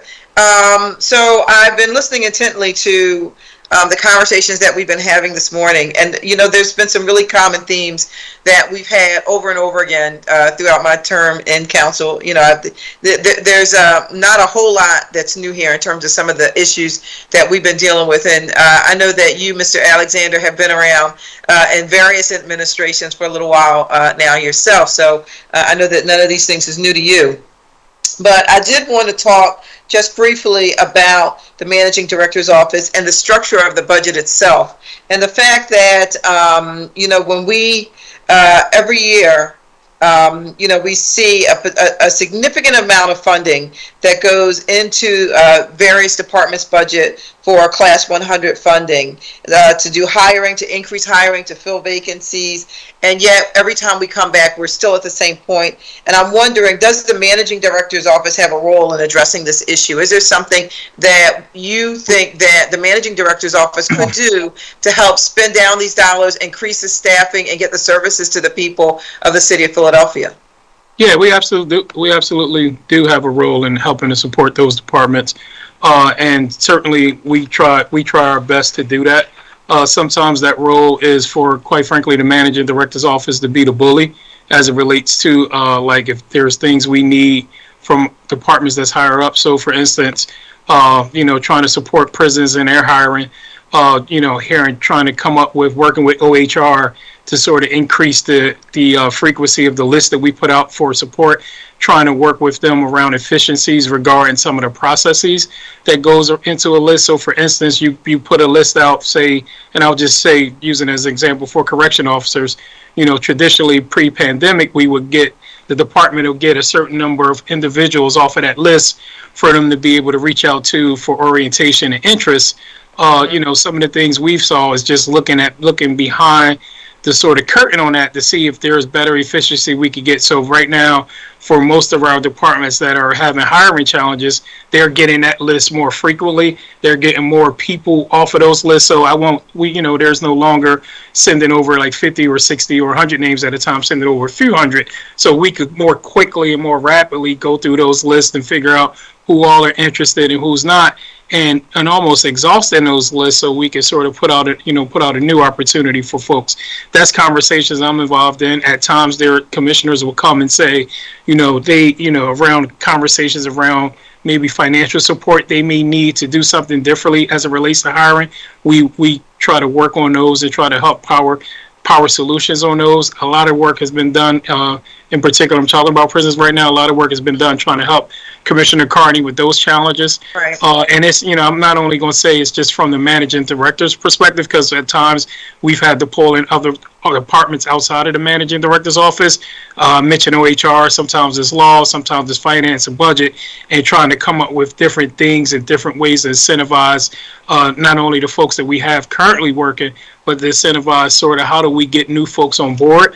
And at times it's also making, you know, trying to just make a neighborhood connection to folks and having us utilize some of the outside folks who can help support us in putting the word out around this stuff is hiring. So I know with the prisons list in particular, we sent the notice out to some barbershops and hair salons, just letting them know, like, hey, you know, would you help us by posting this up to let your clients or your customers know that these opportunities are available. But I think it's things like that, Councilwoman, but we certainly do play a role in that and play a supportive effort and a role in those activities. I'm glad to hear it, and I guess my follow-up question to that is seeing what your role is. Have you all been tracking the results of your efforts? So has there been any sort of end result that you can say that we were able to reduce, you know, the numbers, let's say for the prisons department, for example, because as we know, the prisons have had significant challenges with staffing. We've heard about it, we've read about it, we know about it. So the question becomes, what are we going to do about it? And, you know, feeding the names to Commissioner Carney is very important. But what was the end result there? Because we've had, you know, several homicides as a result. Yeah, I think I think the end results on these challenges that we do get updates pretty much weekly and bi-weekly from the departments on where they are with hiring. I don't think it'll surprise you all that we, similar to outside of government entities, we're just having a hard time filling these positions. So, for instance, on a test to where you might get about 3,000, 4,000, 5,000 folks respond to, when we put these opportunities up now, we're getting a few thousand, less than what we traditionally been seeing. So certainly our classes are smaller, but they're classes nevertheless. So they're coming in, they're going through the orientation process, they're going through the training process, and they're graduating, just not in a high enough clip to where we're seeing we're not seeing those results sort of immediately, right? But we're seeing those classes of 40 and ended up, you get a class of 40, you end up coming out with hopefully 30, 31, maybe 29 folks who go through the whole entire process. But we're continuously pushing those classes in to try to get at these numbers. So yeah, we do track it, we do see it, and we do try to figure out if there are different ways to come at it, all working within the civil service system. Okay. When it comes to hiring, what kind of work are we doing in terms of outreach? Because, as you know, we're getting ready to graduate a whole bunch of, not only college graduates, but also high school graduates. And some of the positions, the entry-level positions, could be made available to those who don't have future plans, who haven't been, accepted to a particular college, or maybe who have been accepted to college locally and intend to stay local. So what kind of outreach are we doing locally to our rising seniors, our college graduates, to make sure that they are a part of the pipeline that we need to fill these positions? Yeah, I can't talk to that from a global perspective, quite frankly. I think mostly it's OHR, and I know those folks attend those job fairs, and they also work with the school district and high schools. And I think we've heard from at least a meeting I had with some charter school folks, we got to make sure we're being intentional in treating them the same way that we treat the school district in terms of communicating those opportunities. What I can talk to on a little smaller scale is we've been looking at sort of, I think, opportunities for young people fresh out of high school to be able to take advantage of as an entry level, whether that's some stuff with fleet management, whether that's opportunities with departments like correctional officers, for instance, or even if that's looking at, what's that police explorers program, and then figuring out that age gap to get them into some entry level city work. Because, what we all know, and what we've all who've been around for a while, we see a person may start at a certain department, but that's not necessarily the department they end at. They look for that upward mobility to be able to transfer, to be able to take those promotional opportunities. But I think OHR, and I'm not sure where they are on the budget schedule, could talk through more around what their recruitment efforts and outreach efforts are. Okay, I've heard the bell, and I want to respect that. I just want to add one last comment, Mr. Chairman, which is that I would just strongly encourage you to work with OHR to ensure that we are doing everything that we can to reach out to every school that we can to get these young people opportunities to engage. There are still a lot of people who are really just right now even looking for summer employment. And so, we're steering them to different programs and services and work ready and this and that. But it would be great if OHR could proactively be in all of our high schools offering opportunities. I think that's something that we could do, and that's something that your office could could ensure happen. Absolutely, Councilwoman. And I know you'll hear a little more about summer jobs and summer opportunities when the Office of Children and Families go after us. Very good. Thank you. Thank you, Tamar. Thank you, Member Bass. Chairman. Do I see in the queue Member Sanchez and Member Brooks as part of previous rounds? Member Sanchez? Yes. Are you teed up? Yes. Chair recognizes Member Sanchez. Thank you so much, Mr. Chair. Tamar, I want to talk a little bit around, again, I know that you have the opioid response unit, and I want to go back to the conversation around Restore Kensington. I'd like to see us as part of this budget process. I think it's really important. I'm in full support of all of the neighborhoods getting the services that they need. But how do we create a Kensington-focused unit so that this is not viewed as, we're taking from one neighborhood to the other? Again, we make policy decisions Kensington is a policy decision. How can we work through that to make sure the SEPTA situation is responded to, and then the school-based situation? I don't know if Noel can provide an update. I know we got a fence up at Conwell School. I want to know, how are we operationalizing some of these reactionary actions that we take and how they impact the schools? So what is the latest around that parking lot that had previously been used for homeless services? I'll call Noel up, Councilwoman, but I do think we have the, what I would say, the foundation for some of those service coordination that you're talking about. So, you know, you have the public safety component already going down there with the Kensington service district from PPD. You have the cleaning both internal to city government and external through the partnership, through the funding for the Commerce provides to the neighborhood community organizations. So I think we have the bones of that structure to what you're calling for. I just think us putting it together and through ORU continuing to do the coordination. I think all of those activities and services are all up under that. Not to mention, you know, the outreach and the treatment services as well. But Noel, do you want to do a specific update? Yeah. On the lot? I'm sorry. Hi, thank you. Hi, Councilmember Sanchez. So the update on the lot at Ruth and Clearfield is that we continue to coordinate between the encampment resolution team and the East Service detail to ensure that there are no encampments that are forming outside of that school.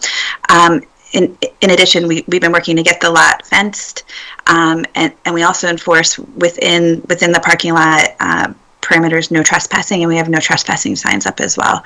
But it's a location that is on the radar of the 24th Police District, is somewhere that they're very focused on and making sure that we're trying to maintain safe passages around that school. Yeah, it's real important that we get some agreement. And again, the Philadelphia Parking Authority has worked with us, right, and the teachers around parking, around safety. We need a plan for opening and closing over there. We need a plan around whether teachers will be continued to be provided with reduced parking privileges, because we have several schools in that area. In addition to Conwell across the street, we have Willard. So I want someone to coordinate what the plan is for that, particularly in the summer when school is closed, and what's going to happen, because we're getting a lot of complaints from the neighbors around that, right? So it's a touch and go situation. So I appreciate if you could do some follow up on that, because we need a plan for it. One of the things, you know, and Tumar, I want to say this to you, and I said this to, you know, Jessica Shapiro, I said it to Commissioner Alvo. I know that the residents say they want McPherson activated. They want McPherson clean. And I'm going to go on the record and continue to say, and I'll say this to my civics, putting program together for young people that requires intensive police and manpower for the sake of being, to say that you activated the space, to me is not a success, right? And so let's be very mindful. We have schools that are open. I'd like to see, you know, and I know Commissioner Alva talked about some expanded play streets. I want to see as many activities as possible for young people, but I do not want to use young people to say that we have reclaimed McPherson when we have not. And so I just want to go on the record of that. I think the amount of resources that it takes to do that will be better allocated in us trying to reclaim the space and stop the active camping and drug use that is in the park. So I just want to go on the record of that. Everybody continue to do it. We did it when we fenced up the playground. That is not the answer. So I just want to go on the record. And then lastly, I'm going to just say, you know, I want to thank you, and I look forward to working with you with the Defenders Association and their budget. I know that it comes out of the Managing Director's Office. The Defenders Association is part of our criminal justice board, and I know while it comes out of the Managing Director's Office, it is not adequately funded because it gets buried. We cannot do criminal justice reform in the city if the Public Defender's Office is not fully funded.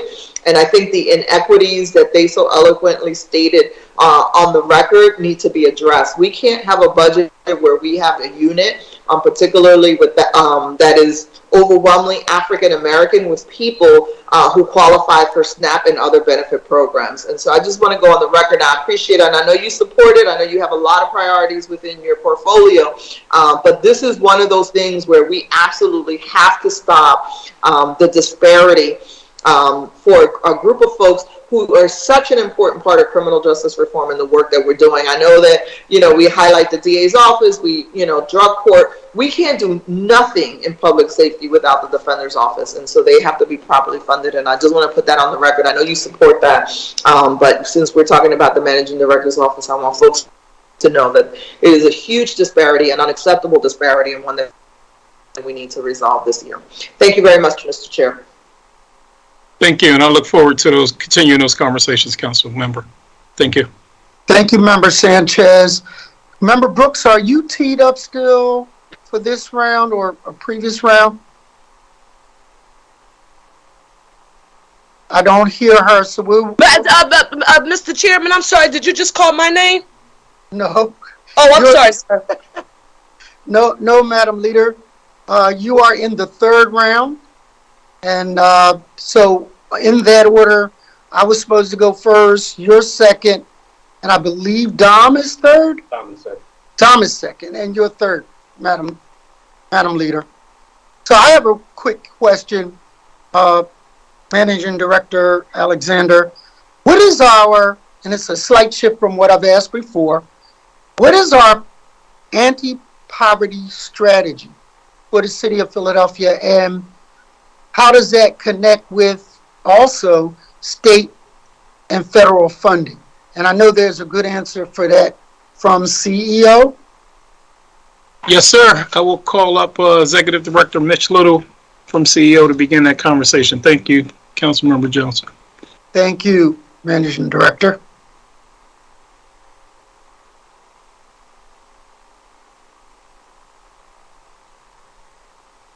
Good afternoon. Good afternoon. Could you state your name for the record and respond? Sure, Mitchell Little, Executive Director for the Office of Community Empowerment and Opportunity. So, as you know, Council Member, the Kenney administration has taken a broad approach to anti-poverty efforts. And I think that every sort of city department in the administration has been tasked to tackle poverty centered in equity. And I think that the equity piece is important.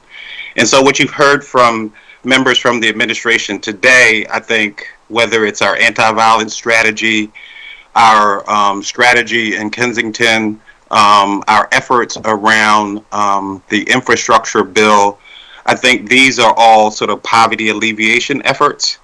Certainly some of them are prevention and intervention, but I think ultimately sort of the quality of life issues that you all have raised today, and I certainly applaud you raising these issues.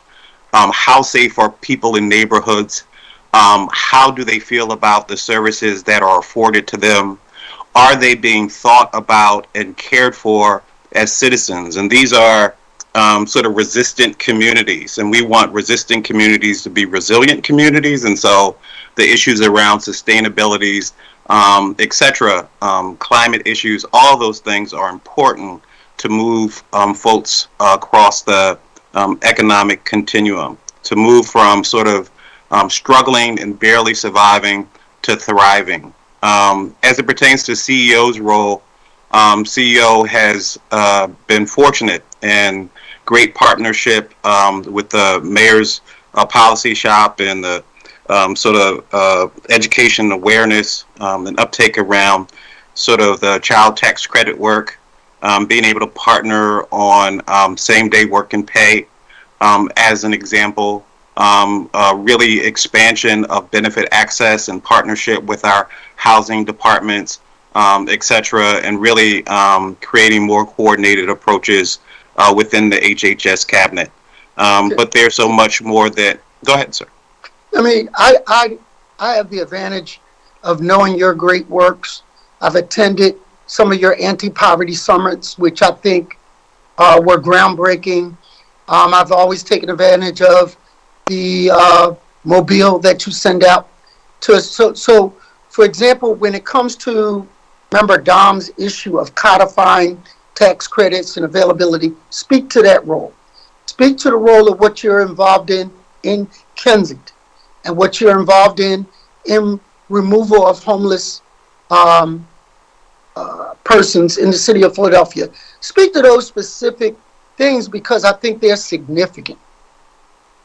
Yeah, I think that's correct. I mean, I think that getting sort of federal and state benefits here are important. And I think, again, like child tax credit was a good example of that. And working with our partners like Campaign for Working Families, our Latino coalition, I think COVID has really, as tough as it was on our city and our neighborhoods, has really demonstrated a way in which we could avoid bureaucracy and ways in which we traditionally get in our own way to be innovative about our approaches to the expansion of benefits. I think, to your point, bringing whether federal or state resources home and really thinking about traditional and non-traditional partnerships. So it's not only about folks who you would traditionally invite to the table, but how are we working with advocates outside of government? How are we working with city departments differently to bring around different solutions? But I work with a group of people in this administration who lead with service and have a tireless commitment to our communities, including our communities of color and our low resource communities. I raised your department as an example of maximizing city resources with state resources, with federal resources to create a bigger relief effort. And that's the kind of model I want to do. I'm going to yield the mic, but basically, can you finish up what you're doing specifically to help Member Squilla and Member Sanchez in the Kensington area? And we'll then recognize, I believe, Councilman Dom and then Member Parker. Sure. So we're working with partnership with HHS and violence prevention and programming.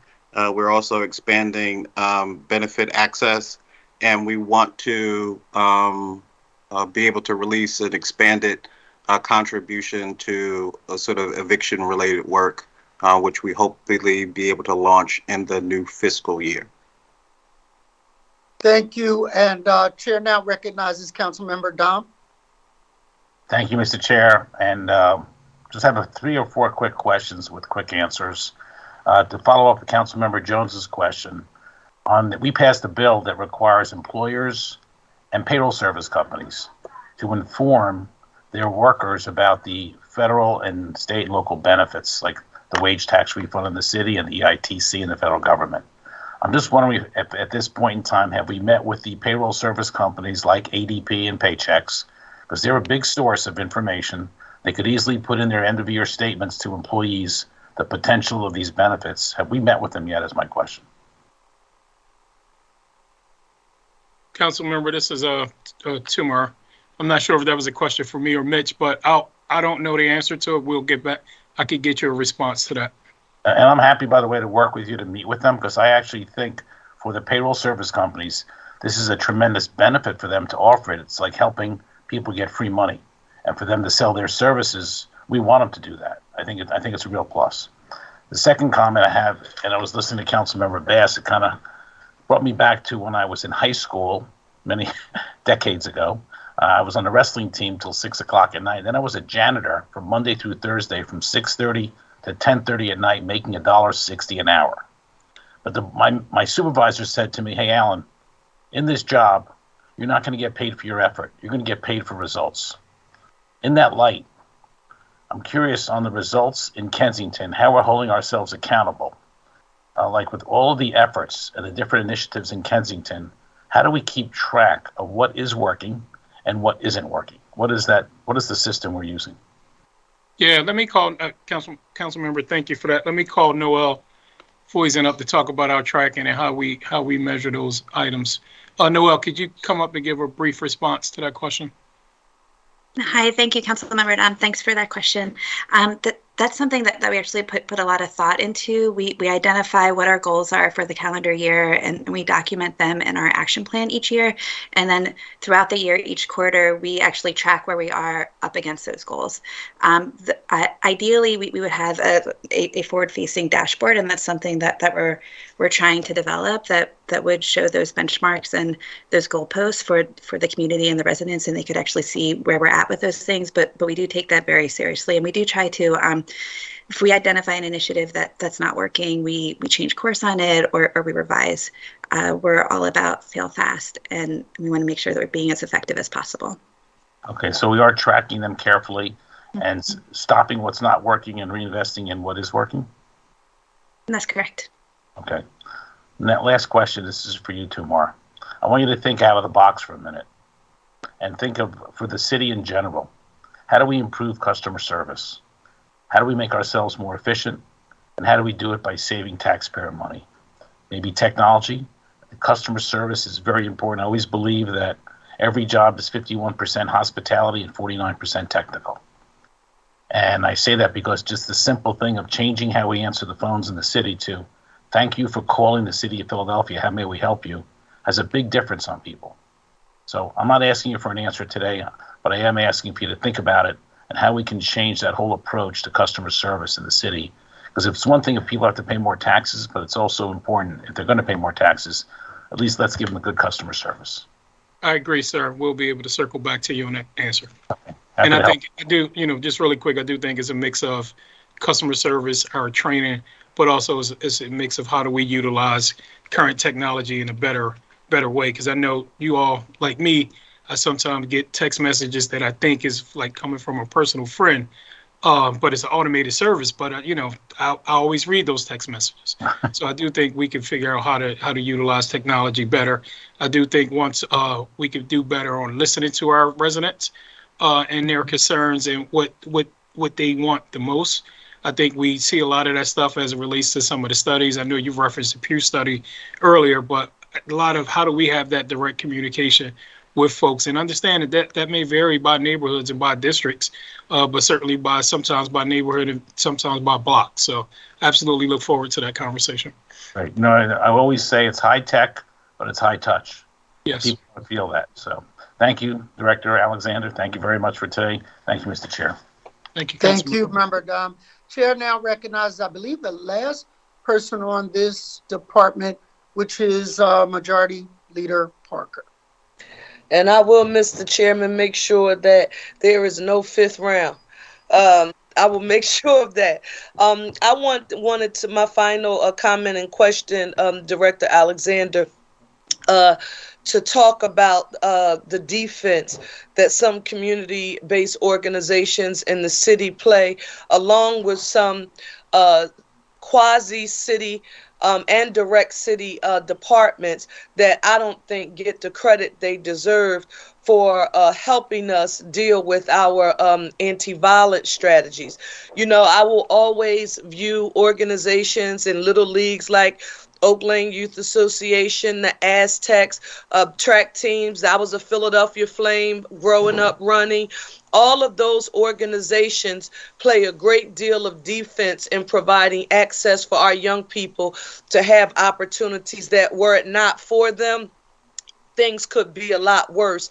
So as we are developing and financing our anti-violence strategy, prioritizing organizations that we are going to fund, Director Alexander, I would hope that these organizations would not be left out of the process, and that people know that they are deserving of investment and support from the city of Philadelphia. So, and that's a huge passion of mine. I wanted to get that on the record, but I also wanted to talk about another group that we don't hear a lot about.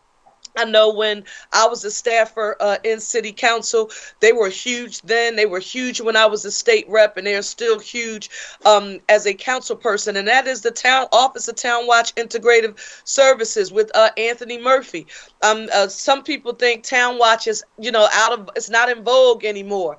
I will tell you that some of the strongest organizations that I have throughout the 9th district, and I've seen, quite frankly, throughout the city, are those organizations that are connected by walkie-talkie, that are working together, even minus government, right, to find a way to stand up for their own communities and be the eyes and ears watching what's happening so that they can report it to law enforcement and other appropriate agencies. And so I just wanted to put that on the record, and I want to hear your response, Director, about the importance of the role that Town Watch Integrated Services, Murphy and his team, along with those little league organizations, and where you see them fitting in to our anti-violence sort of overall strategy, along with addressing quality of life issues in our neighborhood.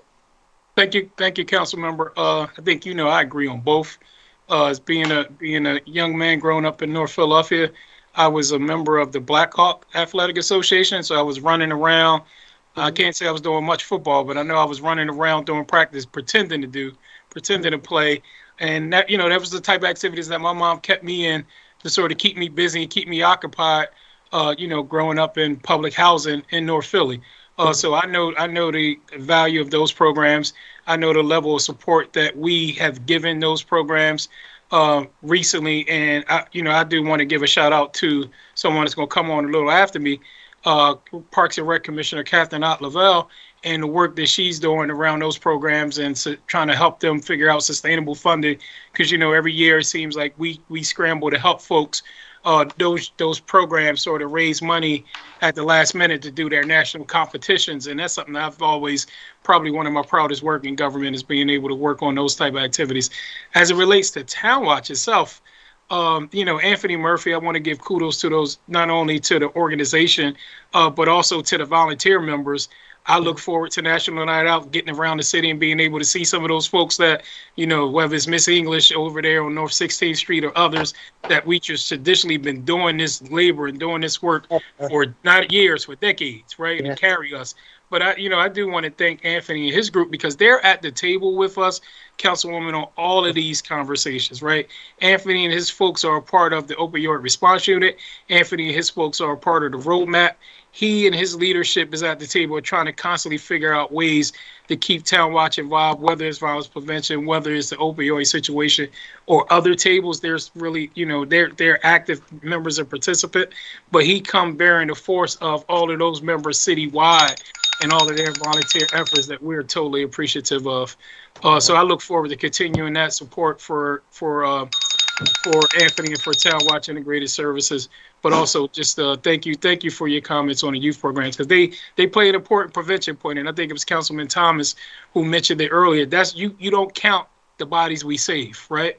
You don't count the lives we save and the young people we try to keep safe, but they're vital. They're vital, and they're just as vital as our parks and our libraries on just activities to keep our young people grounded and keeping them busy in the city. So thank you for that continued support to those folks as well. Thank you, Director Alexander, for getting that on the record, because when we talk about equity, Whip Jones, Chairman Jones, all of those neighborhood-based Little League organizations, their fundraising prowess is not equitable. Depending on the socioeconomic status of the parents, of the children who are participants in that program, you can have one where all the parents just contribute an additional check so that they can, fly them. Not get on a bus and take the trip to Florida to participate, but so that they can fly them there. And in some neighborhoods, like the one I grew up in, that hasn't always been an option. So thank you for getting that on the record, and for each of them to know that we're paying attention to the work they do. Thank you, Mr. Chairman. Thank you so much for those comments. Those Little League teams, those Bad News Bears, save lives. They get kids out of negative environments onto college campuses. That is an anti-violence effort if you ever could think of one. So thank you, Member Parker. I believe Member Bass is the last person for this department. Checking the queue. Member Bass, are you there? Yes. Thank you, Mr. Chairman. I'm sorry, I was distracted just now because as I was waiting for my opportunity to speak, there's breaking news that came over from the New York Times in an article that talks about gun deaths surging during the pandemic's first year. And I just want to read to you really quickly the very beginning, the first paragraph, which is that gun deaths reached the highest level ever recorded in the United States in 2020, the first year of the pandemic. And I'm going to skip over a little bit, but what I think that we've been all paying attention to is that it said it rose by, homicides in particular, rose by 35%, a surge that exacted an unprecedented toll on Black men. And this is in the New York Times. And it further all went further to say that Black Americans remain disproportionately affected by gun violence in 2020, and that firearm homicides rates increased by 39.5% among Black people from 2019 to 2020 to 11,904. The overwhelming number of the victims were young Black men. And that they increased, that the number increased 38% among that group, although they represent just 2% of the United States population. And that folds right into the questions that I wanted to ask, because when we're trying to redirect some of the violence that happens on the street, it really does require an all hands on deck effort. Hi, Erica, how are you? Thank you for joining. But I wanted to ask, more going back to the human resource question about what is it that we're doing, not as much around the outreach, because I know, Erica, we've been working with you, we've been meeting on a regular basis, but when we talk about putting our money where our mouth is as a city of Philadelphia, what are we doing about ensuring that we hire, that we bring folks in who may have a criminal background record, that we have folks in particular positions? And I know everybody can't do everything. Every position is not on the table. But I do think that there are some positions that could be folded within the city of Philadelphia's employment ranks so that we help do our part to reduce recidivism. We always talk about the corporate culture, what companies need to be doing about, hiring, returning citizens, and all of those sorts of things. But what is the city of Philadelphia doing about hiring, returning citizens, and what is our policy on that matter? Yeah, council member, thank you for that question. And I think, I think we could always do better with everything. So I'll never get up and paint the rosies of pictures. I do think we do a great job on hiring folks who have recidivated to the community or re-entered the community or have some sort of challenge as it relates to the criminal justice system.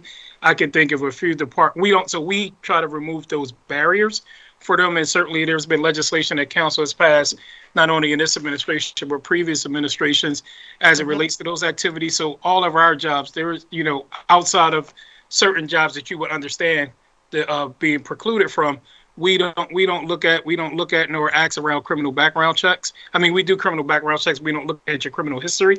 And certainly we got a lot of sort of what I would say open opportunities for folks. So whether you start thinking about our laborers position, where you start thinking about our the positions in CLIP that we certainly control, some on the civil service side and some on the exempt side, and try to give folks the opportunity to come in. I personally know of young people that sort of come in who may have came in during the CLIP program and was able to work successfully there, then bounce up to become, L&I inspectors.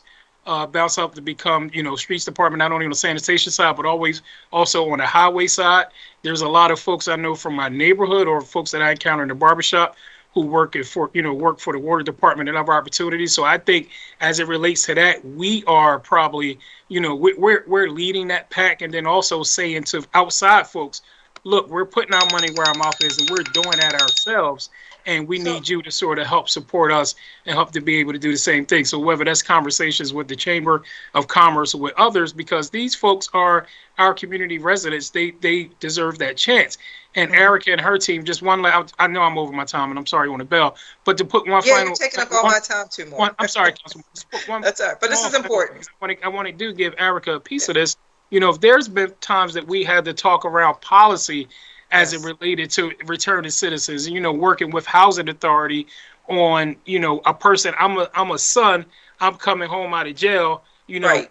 An opportunity to go back and live with my mom who may be in housing, who may be in public housing. So that was collective work that we worked on with them that we Yes. were able to do. But you're absolutely right, and we're a city that we can't afford not to, quite frankly. So we try to do our best in that, and we definitely could do better. Right, because we can't put the requirement on private employers, the public, to the private market, and say you should do this, you should do that, and then we don't do what it is that we're supposed to be doing. And I do want to call attention to Parks and Recreation, which I was told, and I don't know the accuracy, but I intend to ask, certainly. But as the managing director, I'm assuming that you could answer this question, that there was a policy that all Parks and Recs employees who had a criminal background record, even if they were hired previously, were terminated. Even though if they had been on the job for years, at some point some sort of sweep or search or whatever was done, and they were terminated. And so I'd like for someone to address that, the accuracy of that, if that's accurate or if it's not. And and the last question is there an overall policy that the city of Philadelphia has to ensure that if I heard something like that, I would know that that is true or it's not true based on the overall policy of the city of Philadelphia? And again, I want to be very specific. I'm not saying that we should be placing some people, in certain positions. Everybody might not be a fit for every position, department, role, job responsibility. There are some people you do not want in the Parks and Recreation Department. I certainly understand that.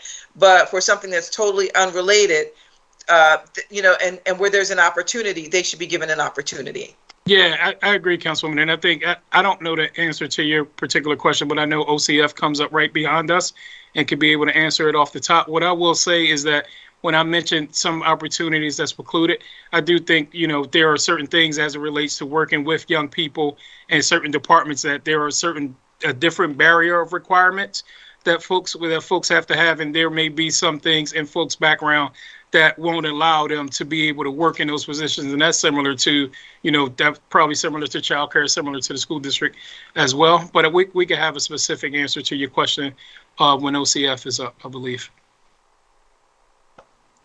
Thank you. Thank you, Councilmember Bass, and the chair thanks Director Alexander. We have two more people in queue that will end this final round. We will have to get to the Office of Children and Families. Chair now recognizes Councilmember Quinones Sanchez, and then after her, Councilmember Jones will close out this round. Councilmember Sanchez? Thank you, and I don't want to stand in between. I know that we have a deep discussion. I did want to just say to Councilmember Bass's point, I know someone who was doing fabulous work in one of my recreation centers who was part of that sweep after 7 years, was told they can no longer employ. So yes, I'm interested in the answer because I know for sure of personal situations. So you are right to be concerned. I just really wanted to end, Tumar, one of the things that this has been incredibly frustrating. Some of the work, some of the challenges with COVID. I just really want to thank you and the professionalism of your team.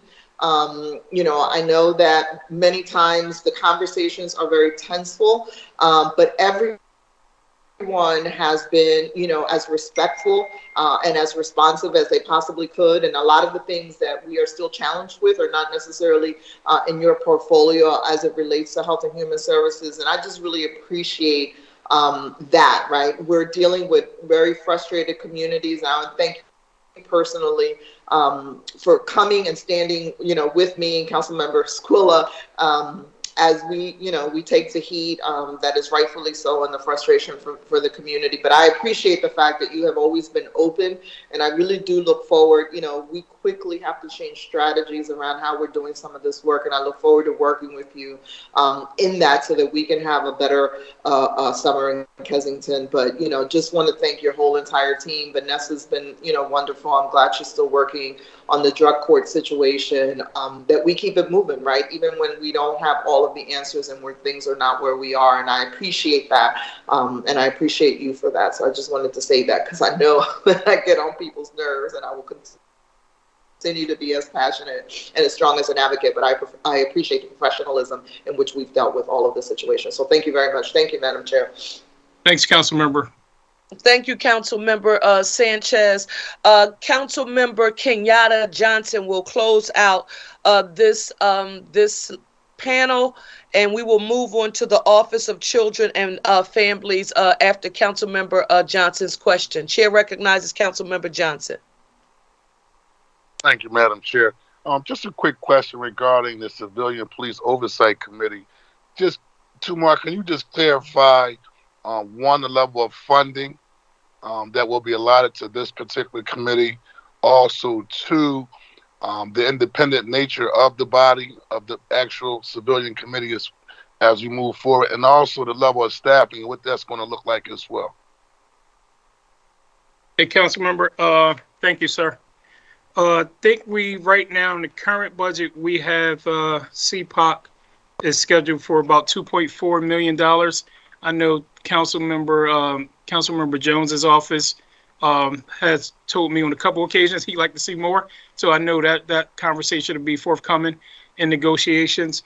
I could get back to you on the number of total staff. I think we have it allocated as 15, but I want to make sure that I'm getting you the correct information. So I'll provide that to your office in writing.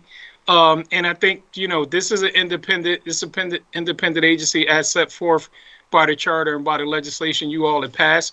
We're working with them to sort of help onboard the organization and be able to transition from the PAC to CPOC. So I think some of the involvement that you'll see continuously from my office is to support those efforts for them.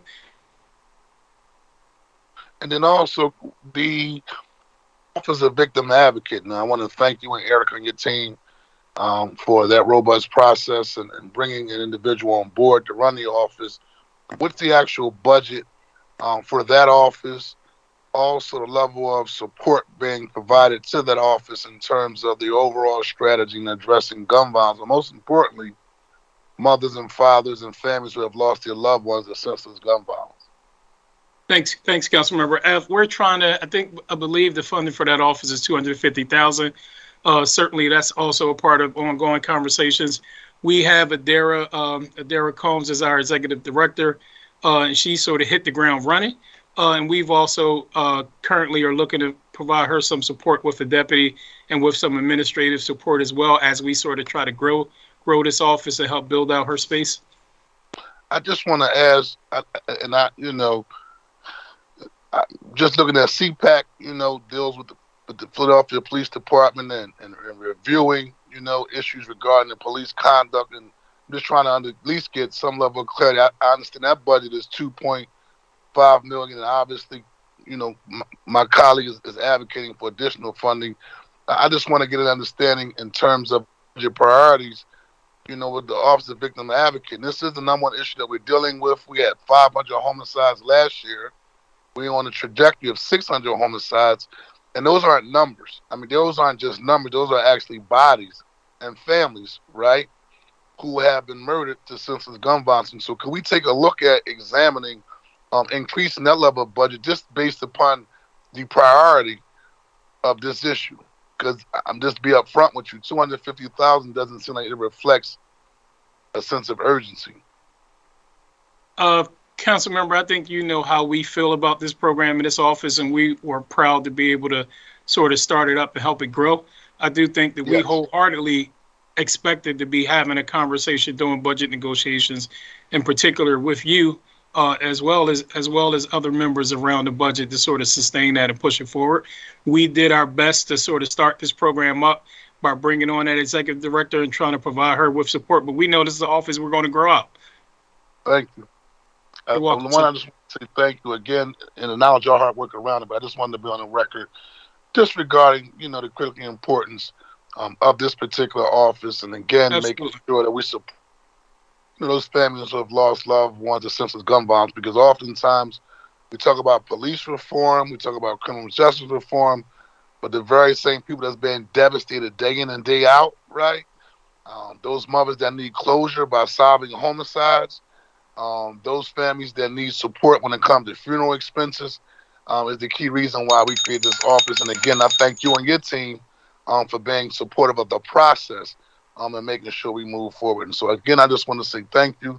and also as well as addressing the issue regarding CPOC and making sure that process moves forward in a very robust way that Councilman Jones has started. And so thank you again, and it's good to see you, my friend. Thank you, sir. You're welcome. Thank you, Director Alexander, and all members of your team. Councilmember Johnson, thank you for bringing up the Office of the Victims Advocate.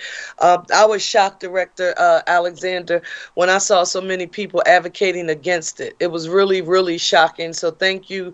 I was just blown away. Who would not want to support those who have been victims of violence in the city of Philadelphia? But thank you, Councilmember Johnson, for standing firm and strong, and Director Alexander, you and your team for helping to stand that process up.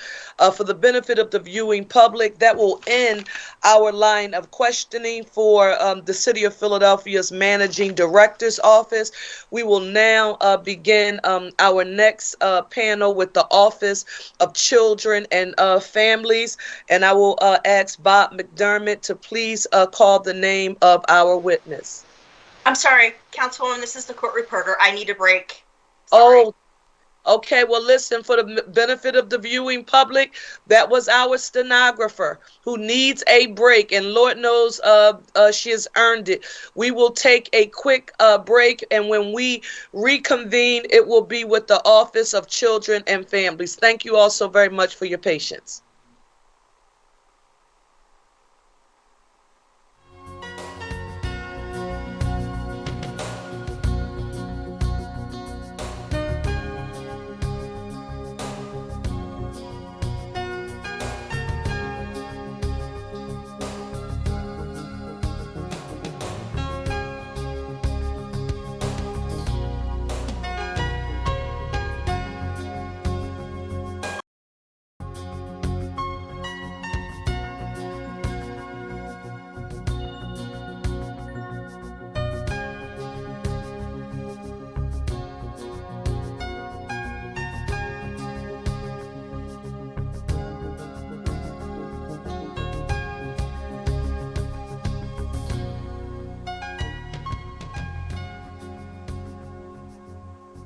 Madam Chair, we are now live. Thank you so very much. Good afternoon, everyone. We are now reconvening our City Council budget hearings, and we are beginning with our next department, which is the Office of Children and Families. And I will ask Mr. McDermott if he would please call the name of our next witness. Our next witness for the Office of Children and Families is Deputy Mayor of the Office of Children and Families, Vanessa Garrett Harley. Thank you, Deputy Mayor Garrett Harley. Are you present and connected? Majority Leader Parker, this is Jessica Shapiro, and I'm going to do the testimony today. Okay, thank you. For the record, Jessica, can you please just state your name for the record and then proceed with your testimony? Absolutely.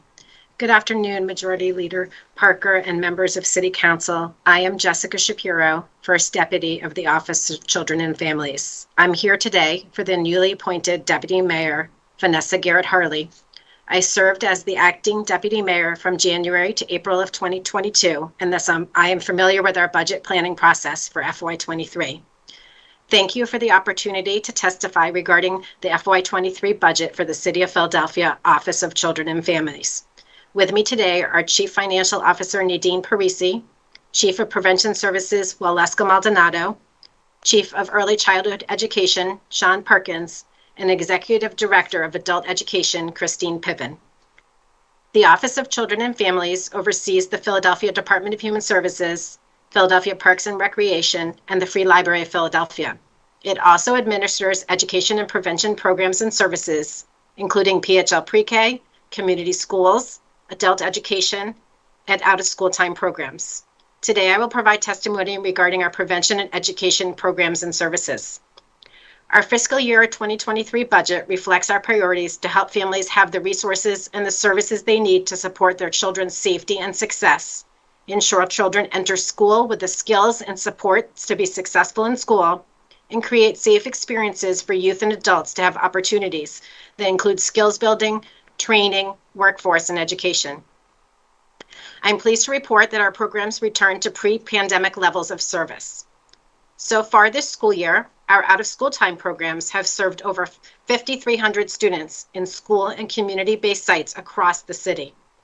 We are currently working with our provider partners to serve 5,800 children and youth in our OST summer programs. Our year-round investment in Work Ready means 560 youth have participated in paid school year career building experiences from September through March of 2022. In addition, as of March, the E3 program, which stands for Education, Employment, and Empowerment, has served over 200 youth with an emphasis on serving young people who are part of the child welfare and juvenile justice systems. This summer, we are working with the Philadelphia Youth Network to support their 8,000 work opportunities for youth and adults. We are pleased to share that as of July 1st, we raised the wages for youth in the Summer Work Ready program from $9 to $11 per hour. We worked with PIN to improve the enrollment process by establishing a dedicated customer service support center and hotline, program locator, video tutorials, and social media presence. In addition, both the application and Work Ready website were translated into multiple languages. We also expanded PHL Pre-K this year, providing 4,000 free quality pre-K seats to 3 and 4-year-olds across 154 locations citywide. Since the program's inception in 2017, more than 13,000 students and their families have participated in PHL Pre-K. Another focus for the PHL Pre-K program this year is enhanced supports for PHL Pre-K providers and their staff. We added a quality support center to provide technical assistance and ongoing professional development opportunities to the preschool workforce. As of January 2022, 148 of 154 providers had received 3 and 4-star ratings, and our quality support center is working with the remaining providers to improve their star rating. Community schools continue to be a priority for the Office of Children and Families. Each community school has a coordinator that serves as the liaison between the school, families, and the community. The community school model provides comprehensive case management for students, attendance supports, out-of-school time services, food security programs, and adult education opportunities. Our education services extend to adults as well. We spent this year bolstering partnerships, enhancing communications, and building a coordinated system for residents across the adult education provider network. These direct services agencies provide an array of programs that include adult basic education, English for speakers of other languages, high school equivalent preparation, digital literacy, and civic education classes. An additional prevention activity is our emphasis on food security. The Office of Children and Families continues to grow and promote free food through the phil.gov/food site, strengthen partnerships, streamline communications, coordinate summer and school breaks for meals for children. We make food access an integrated component of all of our OCF programming, with an emphasis on supporting family health and stability, school attendance, and community well-being. We are excited to build on the success of our education and prevention programs as we look towards fiscal year 2023. Using a data-driven approach, we invest in programs where they are most needed, working to undo long-standing inequities that the pandemic intensified. This includes expansion of key services in priority neighborhoods that reflect the combined highest indicators of systemic barriers. Our fiscal 2023 budget includes the following: PHL Pre-K expansion by 300 seats for a total of 4,300 in FY2023. We will prioritize developing programs in areas that have few public pre-K options, enrolling students with multiple high-need factors, including DHS involvement and learning differences. The curricula have been strengthened to support trauma-informed practices, social and emotional, dual language learner families, and school readiness indicators. Community schools, addition of 3 new schools for a total of 20 community schools.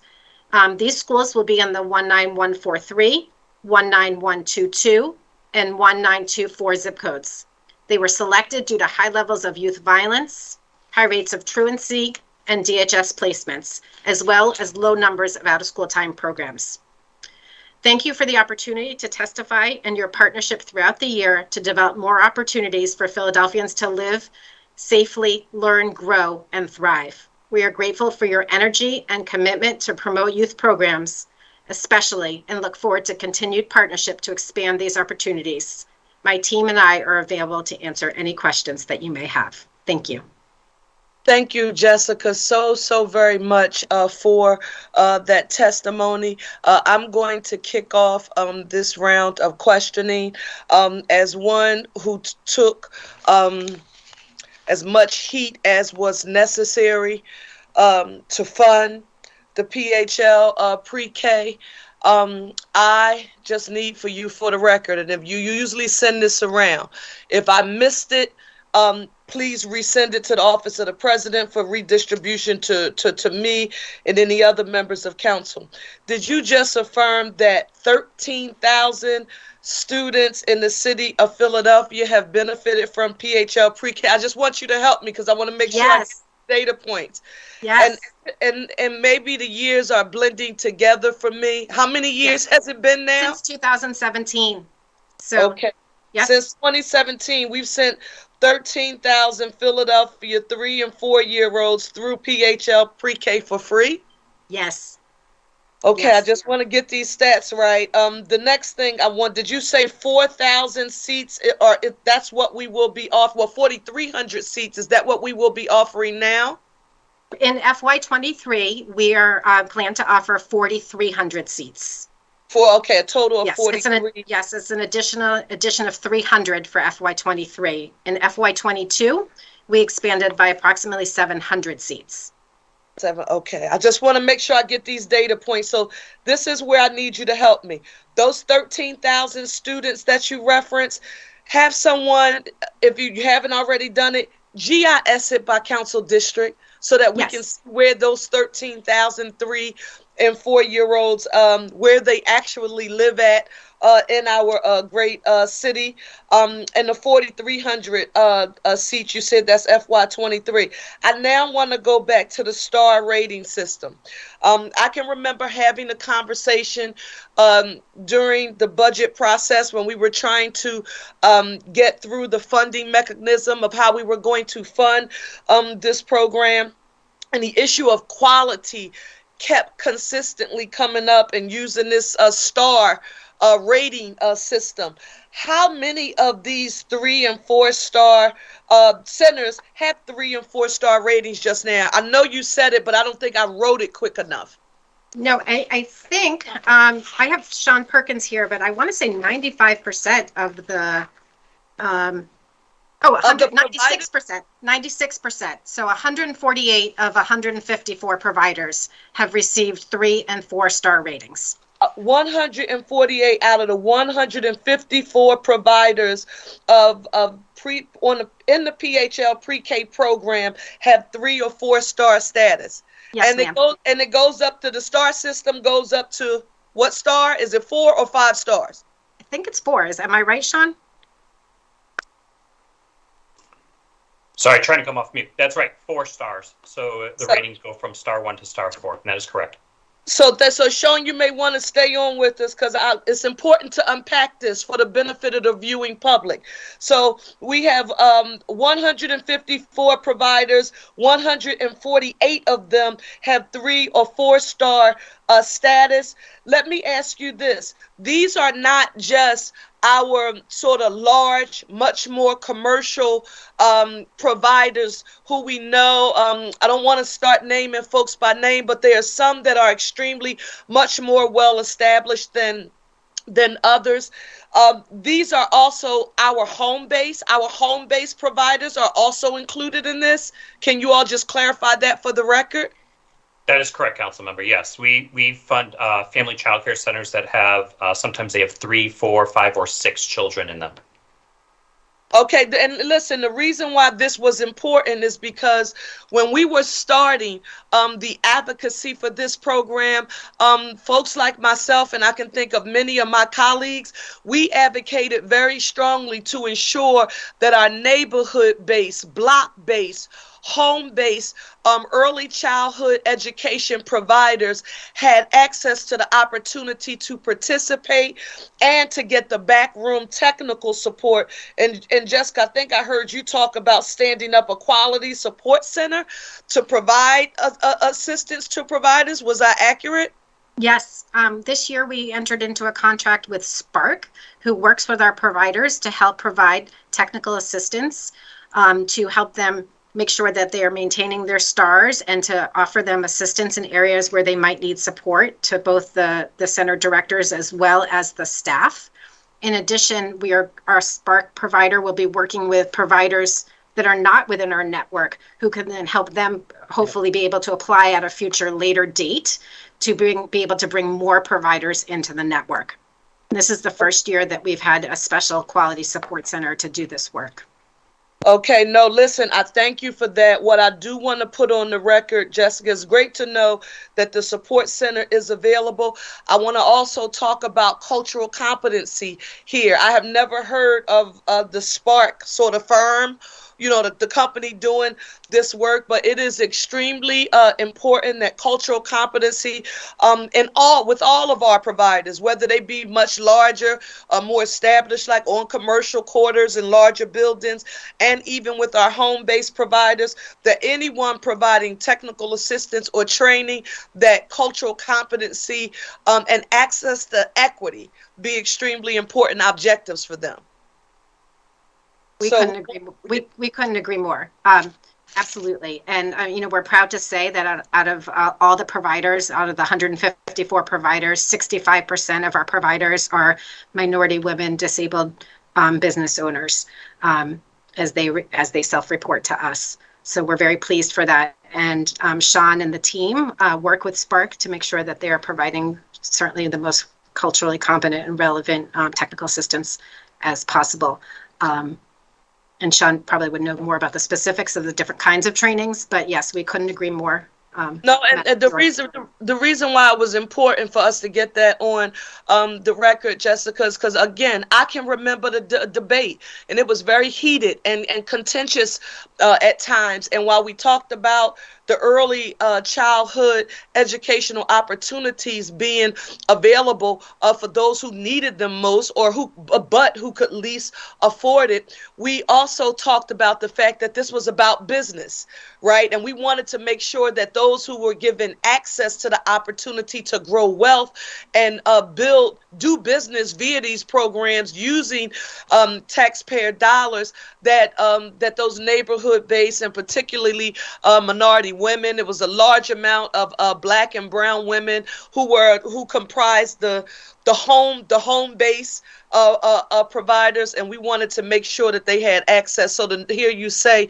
that 65% of our providers are minority women, I'm happy to see that we are on track. This is a difficult question, and I'm hoping that the answer is going to be one that sets well. Yesterday, I was with Khadija, Sabir, who is one of the chief advocates long before it was a popular thing to do. Before I got here in council, she would bring busloads of people to Harrisburg, advocating for early childhood education. I attended a rally, and as did some of my other colleagues, I think Brooks and some state reps, Isabella Fitzgerald, Steve Kinsey, Jared Solomon, where we were talking about, Donna Cooper was there from Children First, and we were talking about those who are employed, the workers who make up and are actually on the front lines teaching our young people who benefit from PHL pre-K. And I want to know, are the providers providing the services for our PHL pre-K pro, are they facing a shortage of staff, and what are they paid? Yes. And how are we planning to use whatever necessary resources in order to ensure that the people who are actually educating our children are receiving a living wage? I mean, to hear that some of them are working in our pre-K programs across the city, but they're still eligible for TANF. Like that was a little much for me. So you have to walk me, and for the benefit of the public, take us through that process. Sure. So I'm going to start off and then turn it over for some of the specifics to our chief, Sean Perkins, who's also on the video. So this year in FY2023, we'll be raising the wage for the teachers to $15 an hour. We are also working, Sean and his team do a lot of work to build a pipeline for to increase teachers and to increase educational opportunities for teachers. This year, we were also able to give I think, $1,000 bonus to all of our teachers who work in our PHL pre-K network. So we were really pleased to do that because we know how hard it is, how hard the work they do and how valuable it is. And especially these teachers are heroes working, really, quite frankly, throughout the entire pandemic because they really kept open the doors for our youngest learners when parents had to go back to work. So yes, but we also are really interested in building more educational opportunities for folks who are in the workforce. And I'm going to turn it over to Sean to speak a little bit about the pipeline that we're trying to build because yes, we are always looking for more teachers, and it has been quite a struggle like it has been in other industries. So I'm going to turn it over to Sean for the specifics. Yes, thank you. So one of the important elements here, of course, is to support that workforce. Councilmember Parker. Sean, 1 second. I'm sorry to interrupt. I was on mute. Jessica, when you mentioned educational opportunities, I want to make sure that we're talking about professional development for existing and then programs that are entry level for those who are just getting in to the yes. to the area. Okay. Yes, and Sean will give you, and some with Community College of Philadelphia and through Philadelphia Works. So Mr. Perkins can give you the details. Sure, thank you. Absolutely, thank you. Very important question. It's core to our mission. What we are attempting to support a high quality early learning environment. In particular, Councilmember Parker, I think you hit the nail on the head, which is looking at this the pipeline, but also our current teachers. So our current teachers, we do partner with our local professional development organization that the state designates to ensure that our current teachers are moving up the career lattice so that way they have additional opportunities to earn more. That includes associates. Sean, who is that? Right now, so PHMC is the designated professional development organization that the state has designated for our region. So they get funding from the state, and we partner very closely with them to ensure that our current teachers are taking advantage of those opportunities. But we know that that's not all of it. We know that sometimes that there are opportunities that exist outside of just what the PDO offers. In particular, what Ms. Shapiro referenced, which is we have strong partnerships with the Community College of Philadelphia, with Arcadia, but also with our CDA programs such as Parkway West. So we work with Parkway West right now to ensure that our pipeline is growing, that we're meeting our young people's needs who are thinking about this program. And that's where the opportunities really exist around associate's degrees, CDAs, and the bachelor's degrees that we are always pursuing. So would you all answer that our PHL pre-K programs, they do face a shortage of staff? Is that factual? Every year we do. So yeah, I would say yes, we do. We will have a shortage that do not meet the minimum requirements. But that doesn't mean that the classroom goes unfilled. What that means is we work with the provider to develop an improvement plan where they have the adult who passes a background check or in a clearance check to make sure that they're on the pathway to obtain what are the minimum requirements. We also partner, like I say, with the other agencies that do offer the trainings to ensure that we do have what is needed. It can be difficult because some communities have different community level needs. So we try to meet with the community level needs to empower our providers as much as possible to meet what they are trying to accomplish. How closely do we work with what we refer to as the ECE Provider Council? Yeah, that's recent. That just came out this previous year. Yeah, I actually sit in those conversations right now out of Children First. Yep. Yes. I participate. I presented to them as well. That was born out of an incredible initiative to look at all the quality supports that exist across our city. And it's incredibly empowering. I would recommend anybody who can be a participant to hear what they have to say is incredible. It's quite the impressive turnout that they have to support what is all the different level of supports that exist across different CBOs across Philadelphia. So I just want to go on record as noting that, and I appreciate your acknowledging the robust turnout and participation from providers who participate in this council, and they really work hard to address racial equity issues in the sector, and they talk about staffing shortages and the salaries. And we know, again, I just want to be clear, if these providers don't work, Philadelphia doesn't work, the state doesn't work, and that's the message, right? If parents can't get to work, this city doesn't work. And so we want them to know that we appreciate the work that they do, and we want to continue asking the city to be an integral part of that work being done.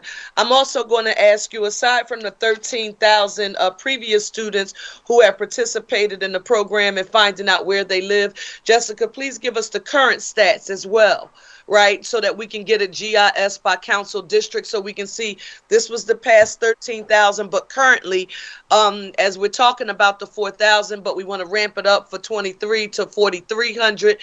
It's always better when you send it by council districts, because we get to see how it's impacting directly in the communities that we serve. I want to shift a little bit now and talk about the truancy intervention and prevention services. Tell me, if you can, how many students have participated in that program? How many would you say avoided involvement in that regional truancy court as a result of it, and what would you say is being done to increase participation in the program? Yes. So thank you for that question, Councilmember Parker.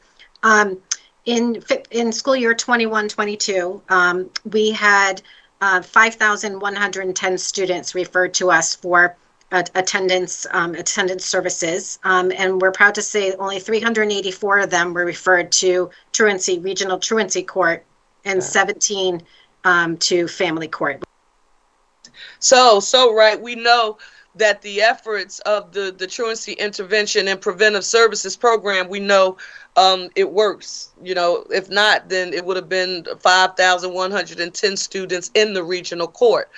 Tell me, what are you doing to increase participation in the program? I'm always thinking about prevention.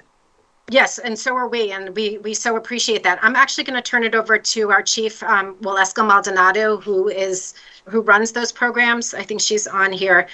She has done, and her team have done an enormous amount of work in following up, and we have a network of providers that actually are on the ground in the schools doing this work, and then we have a team here of folks at Office of Children and Families who work with those providers to make sure that the work is getting done. So Waleska, can you share a little bit about some of the innovative work we're doing in our attendance prevention work? Yes, certainly. Councilwoman Parker, thank you for having me. As it relates to the truancy efforts, I could tell you that we have been very successful in really aligning our partnership with the school district and community-based organizations. The idea is that we have identified and worked with the district to really look at attendance at schools where we're seeing that there is a high need. Those schools are then, assigned to community providers who are there to work with the family to identify what are the barriers that are getting in the way of the student making it to school. Many times the absenteeism is just, very tied to what's happening at the household. So a lot of case management at the front end is happening, and it's being provided by community organizations that know the community and know the community needs. That has allowed us to really work with the family and the individual schools, and has, given us, an edge in terms of really decreasing the number of cases that are going into regional court. Well, so one, I want to thank you for acknowledging that community-based organizations and providers that are actually in the neighborhoods, in the communities where the young people are attending these schools and they are absent. They are very much more familiar with what's happening in the community, in many cases, what's happening in the homes. That goes back to cultural competency. That is not always something that we've done well here in the city of Philadelphia. So I would ask that you all continue to stay focused, because they become the trusted messengers. I don't care if it's a language barrier and I don't speak, and English is not my first language. If there's an organization particularly serving that particular community, then they will know, because they can break through the language barriers and communicate it. Just like we talk about gun violence, you'll hear us talk about trusted messengers, right? We have to continue to rely on those people who are respected and trusted in those communities. So I don't ever want us to rest on our laurels. I want us to continue to be aggressive in that area and getting people who look like and truly represent the demographic of the students, but just not who even just look like them, because somebody can look like you, but they not understand your socioeconomic status or the challenges that you are going through at home. So all of that becomes important, and I just wanted to ask you all to continue to press there. One last question for you, and this is regarding the Education Support Center. How many students have participated there to date? How are you increasing those numbers? And here's a really important one. How do you track the students after they leave the education support system? So how many, what's being done to increase it? How do you track the numbers when they leave? And that'll be my final question. So I have it, Jess.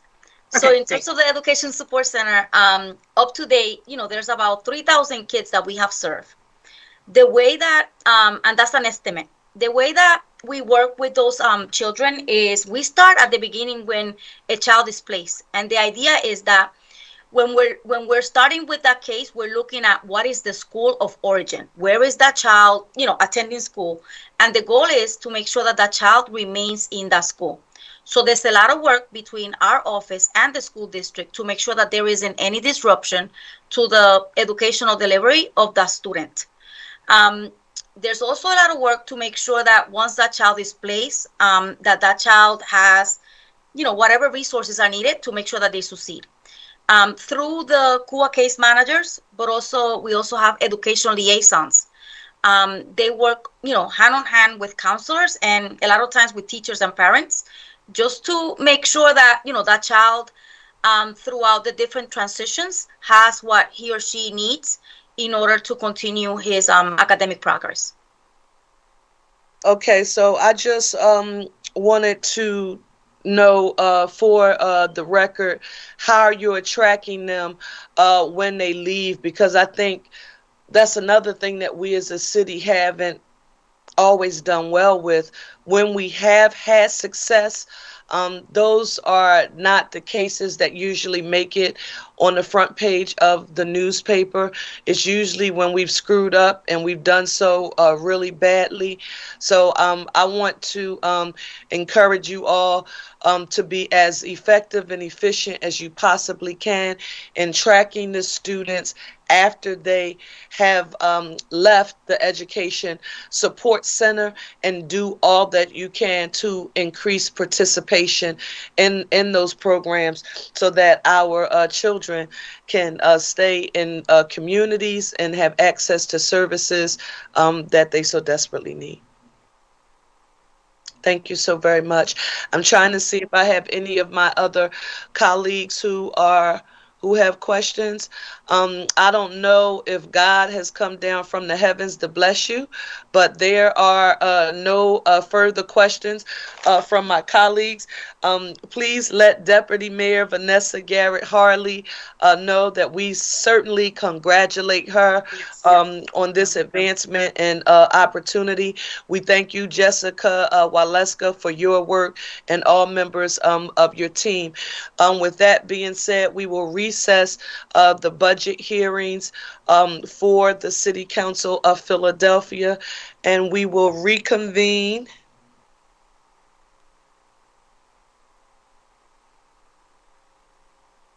I believe the time is 3:15. Is it 3:15 or 3:30?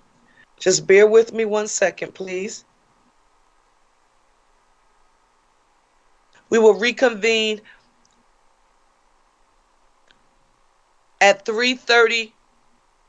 We will reconvene at 3:15 p.m. Thank you all so very much, Jessica and Waleska.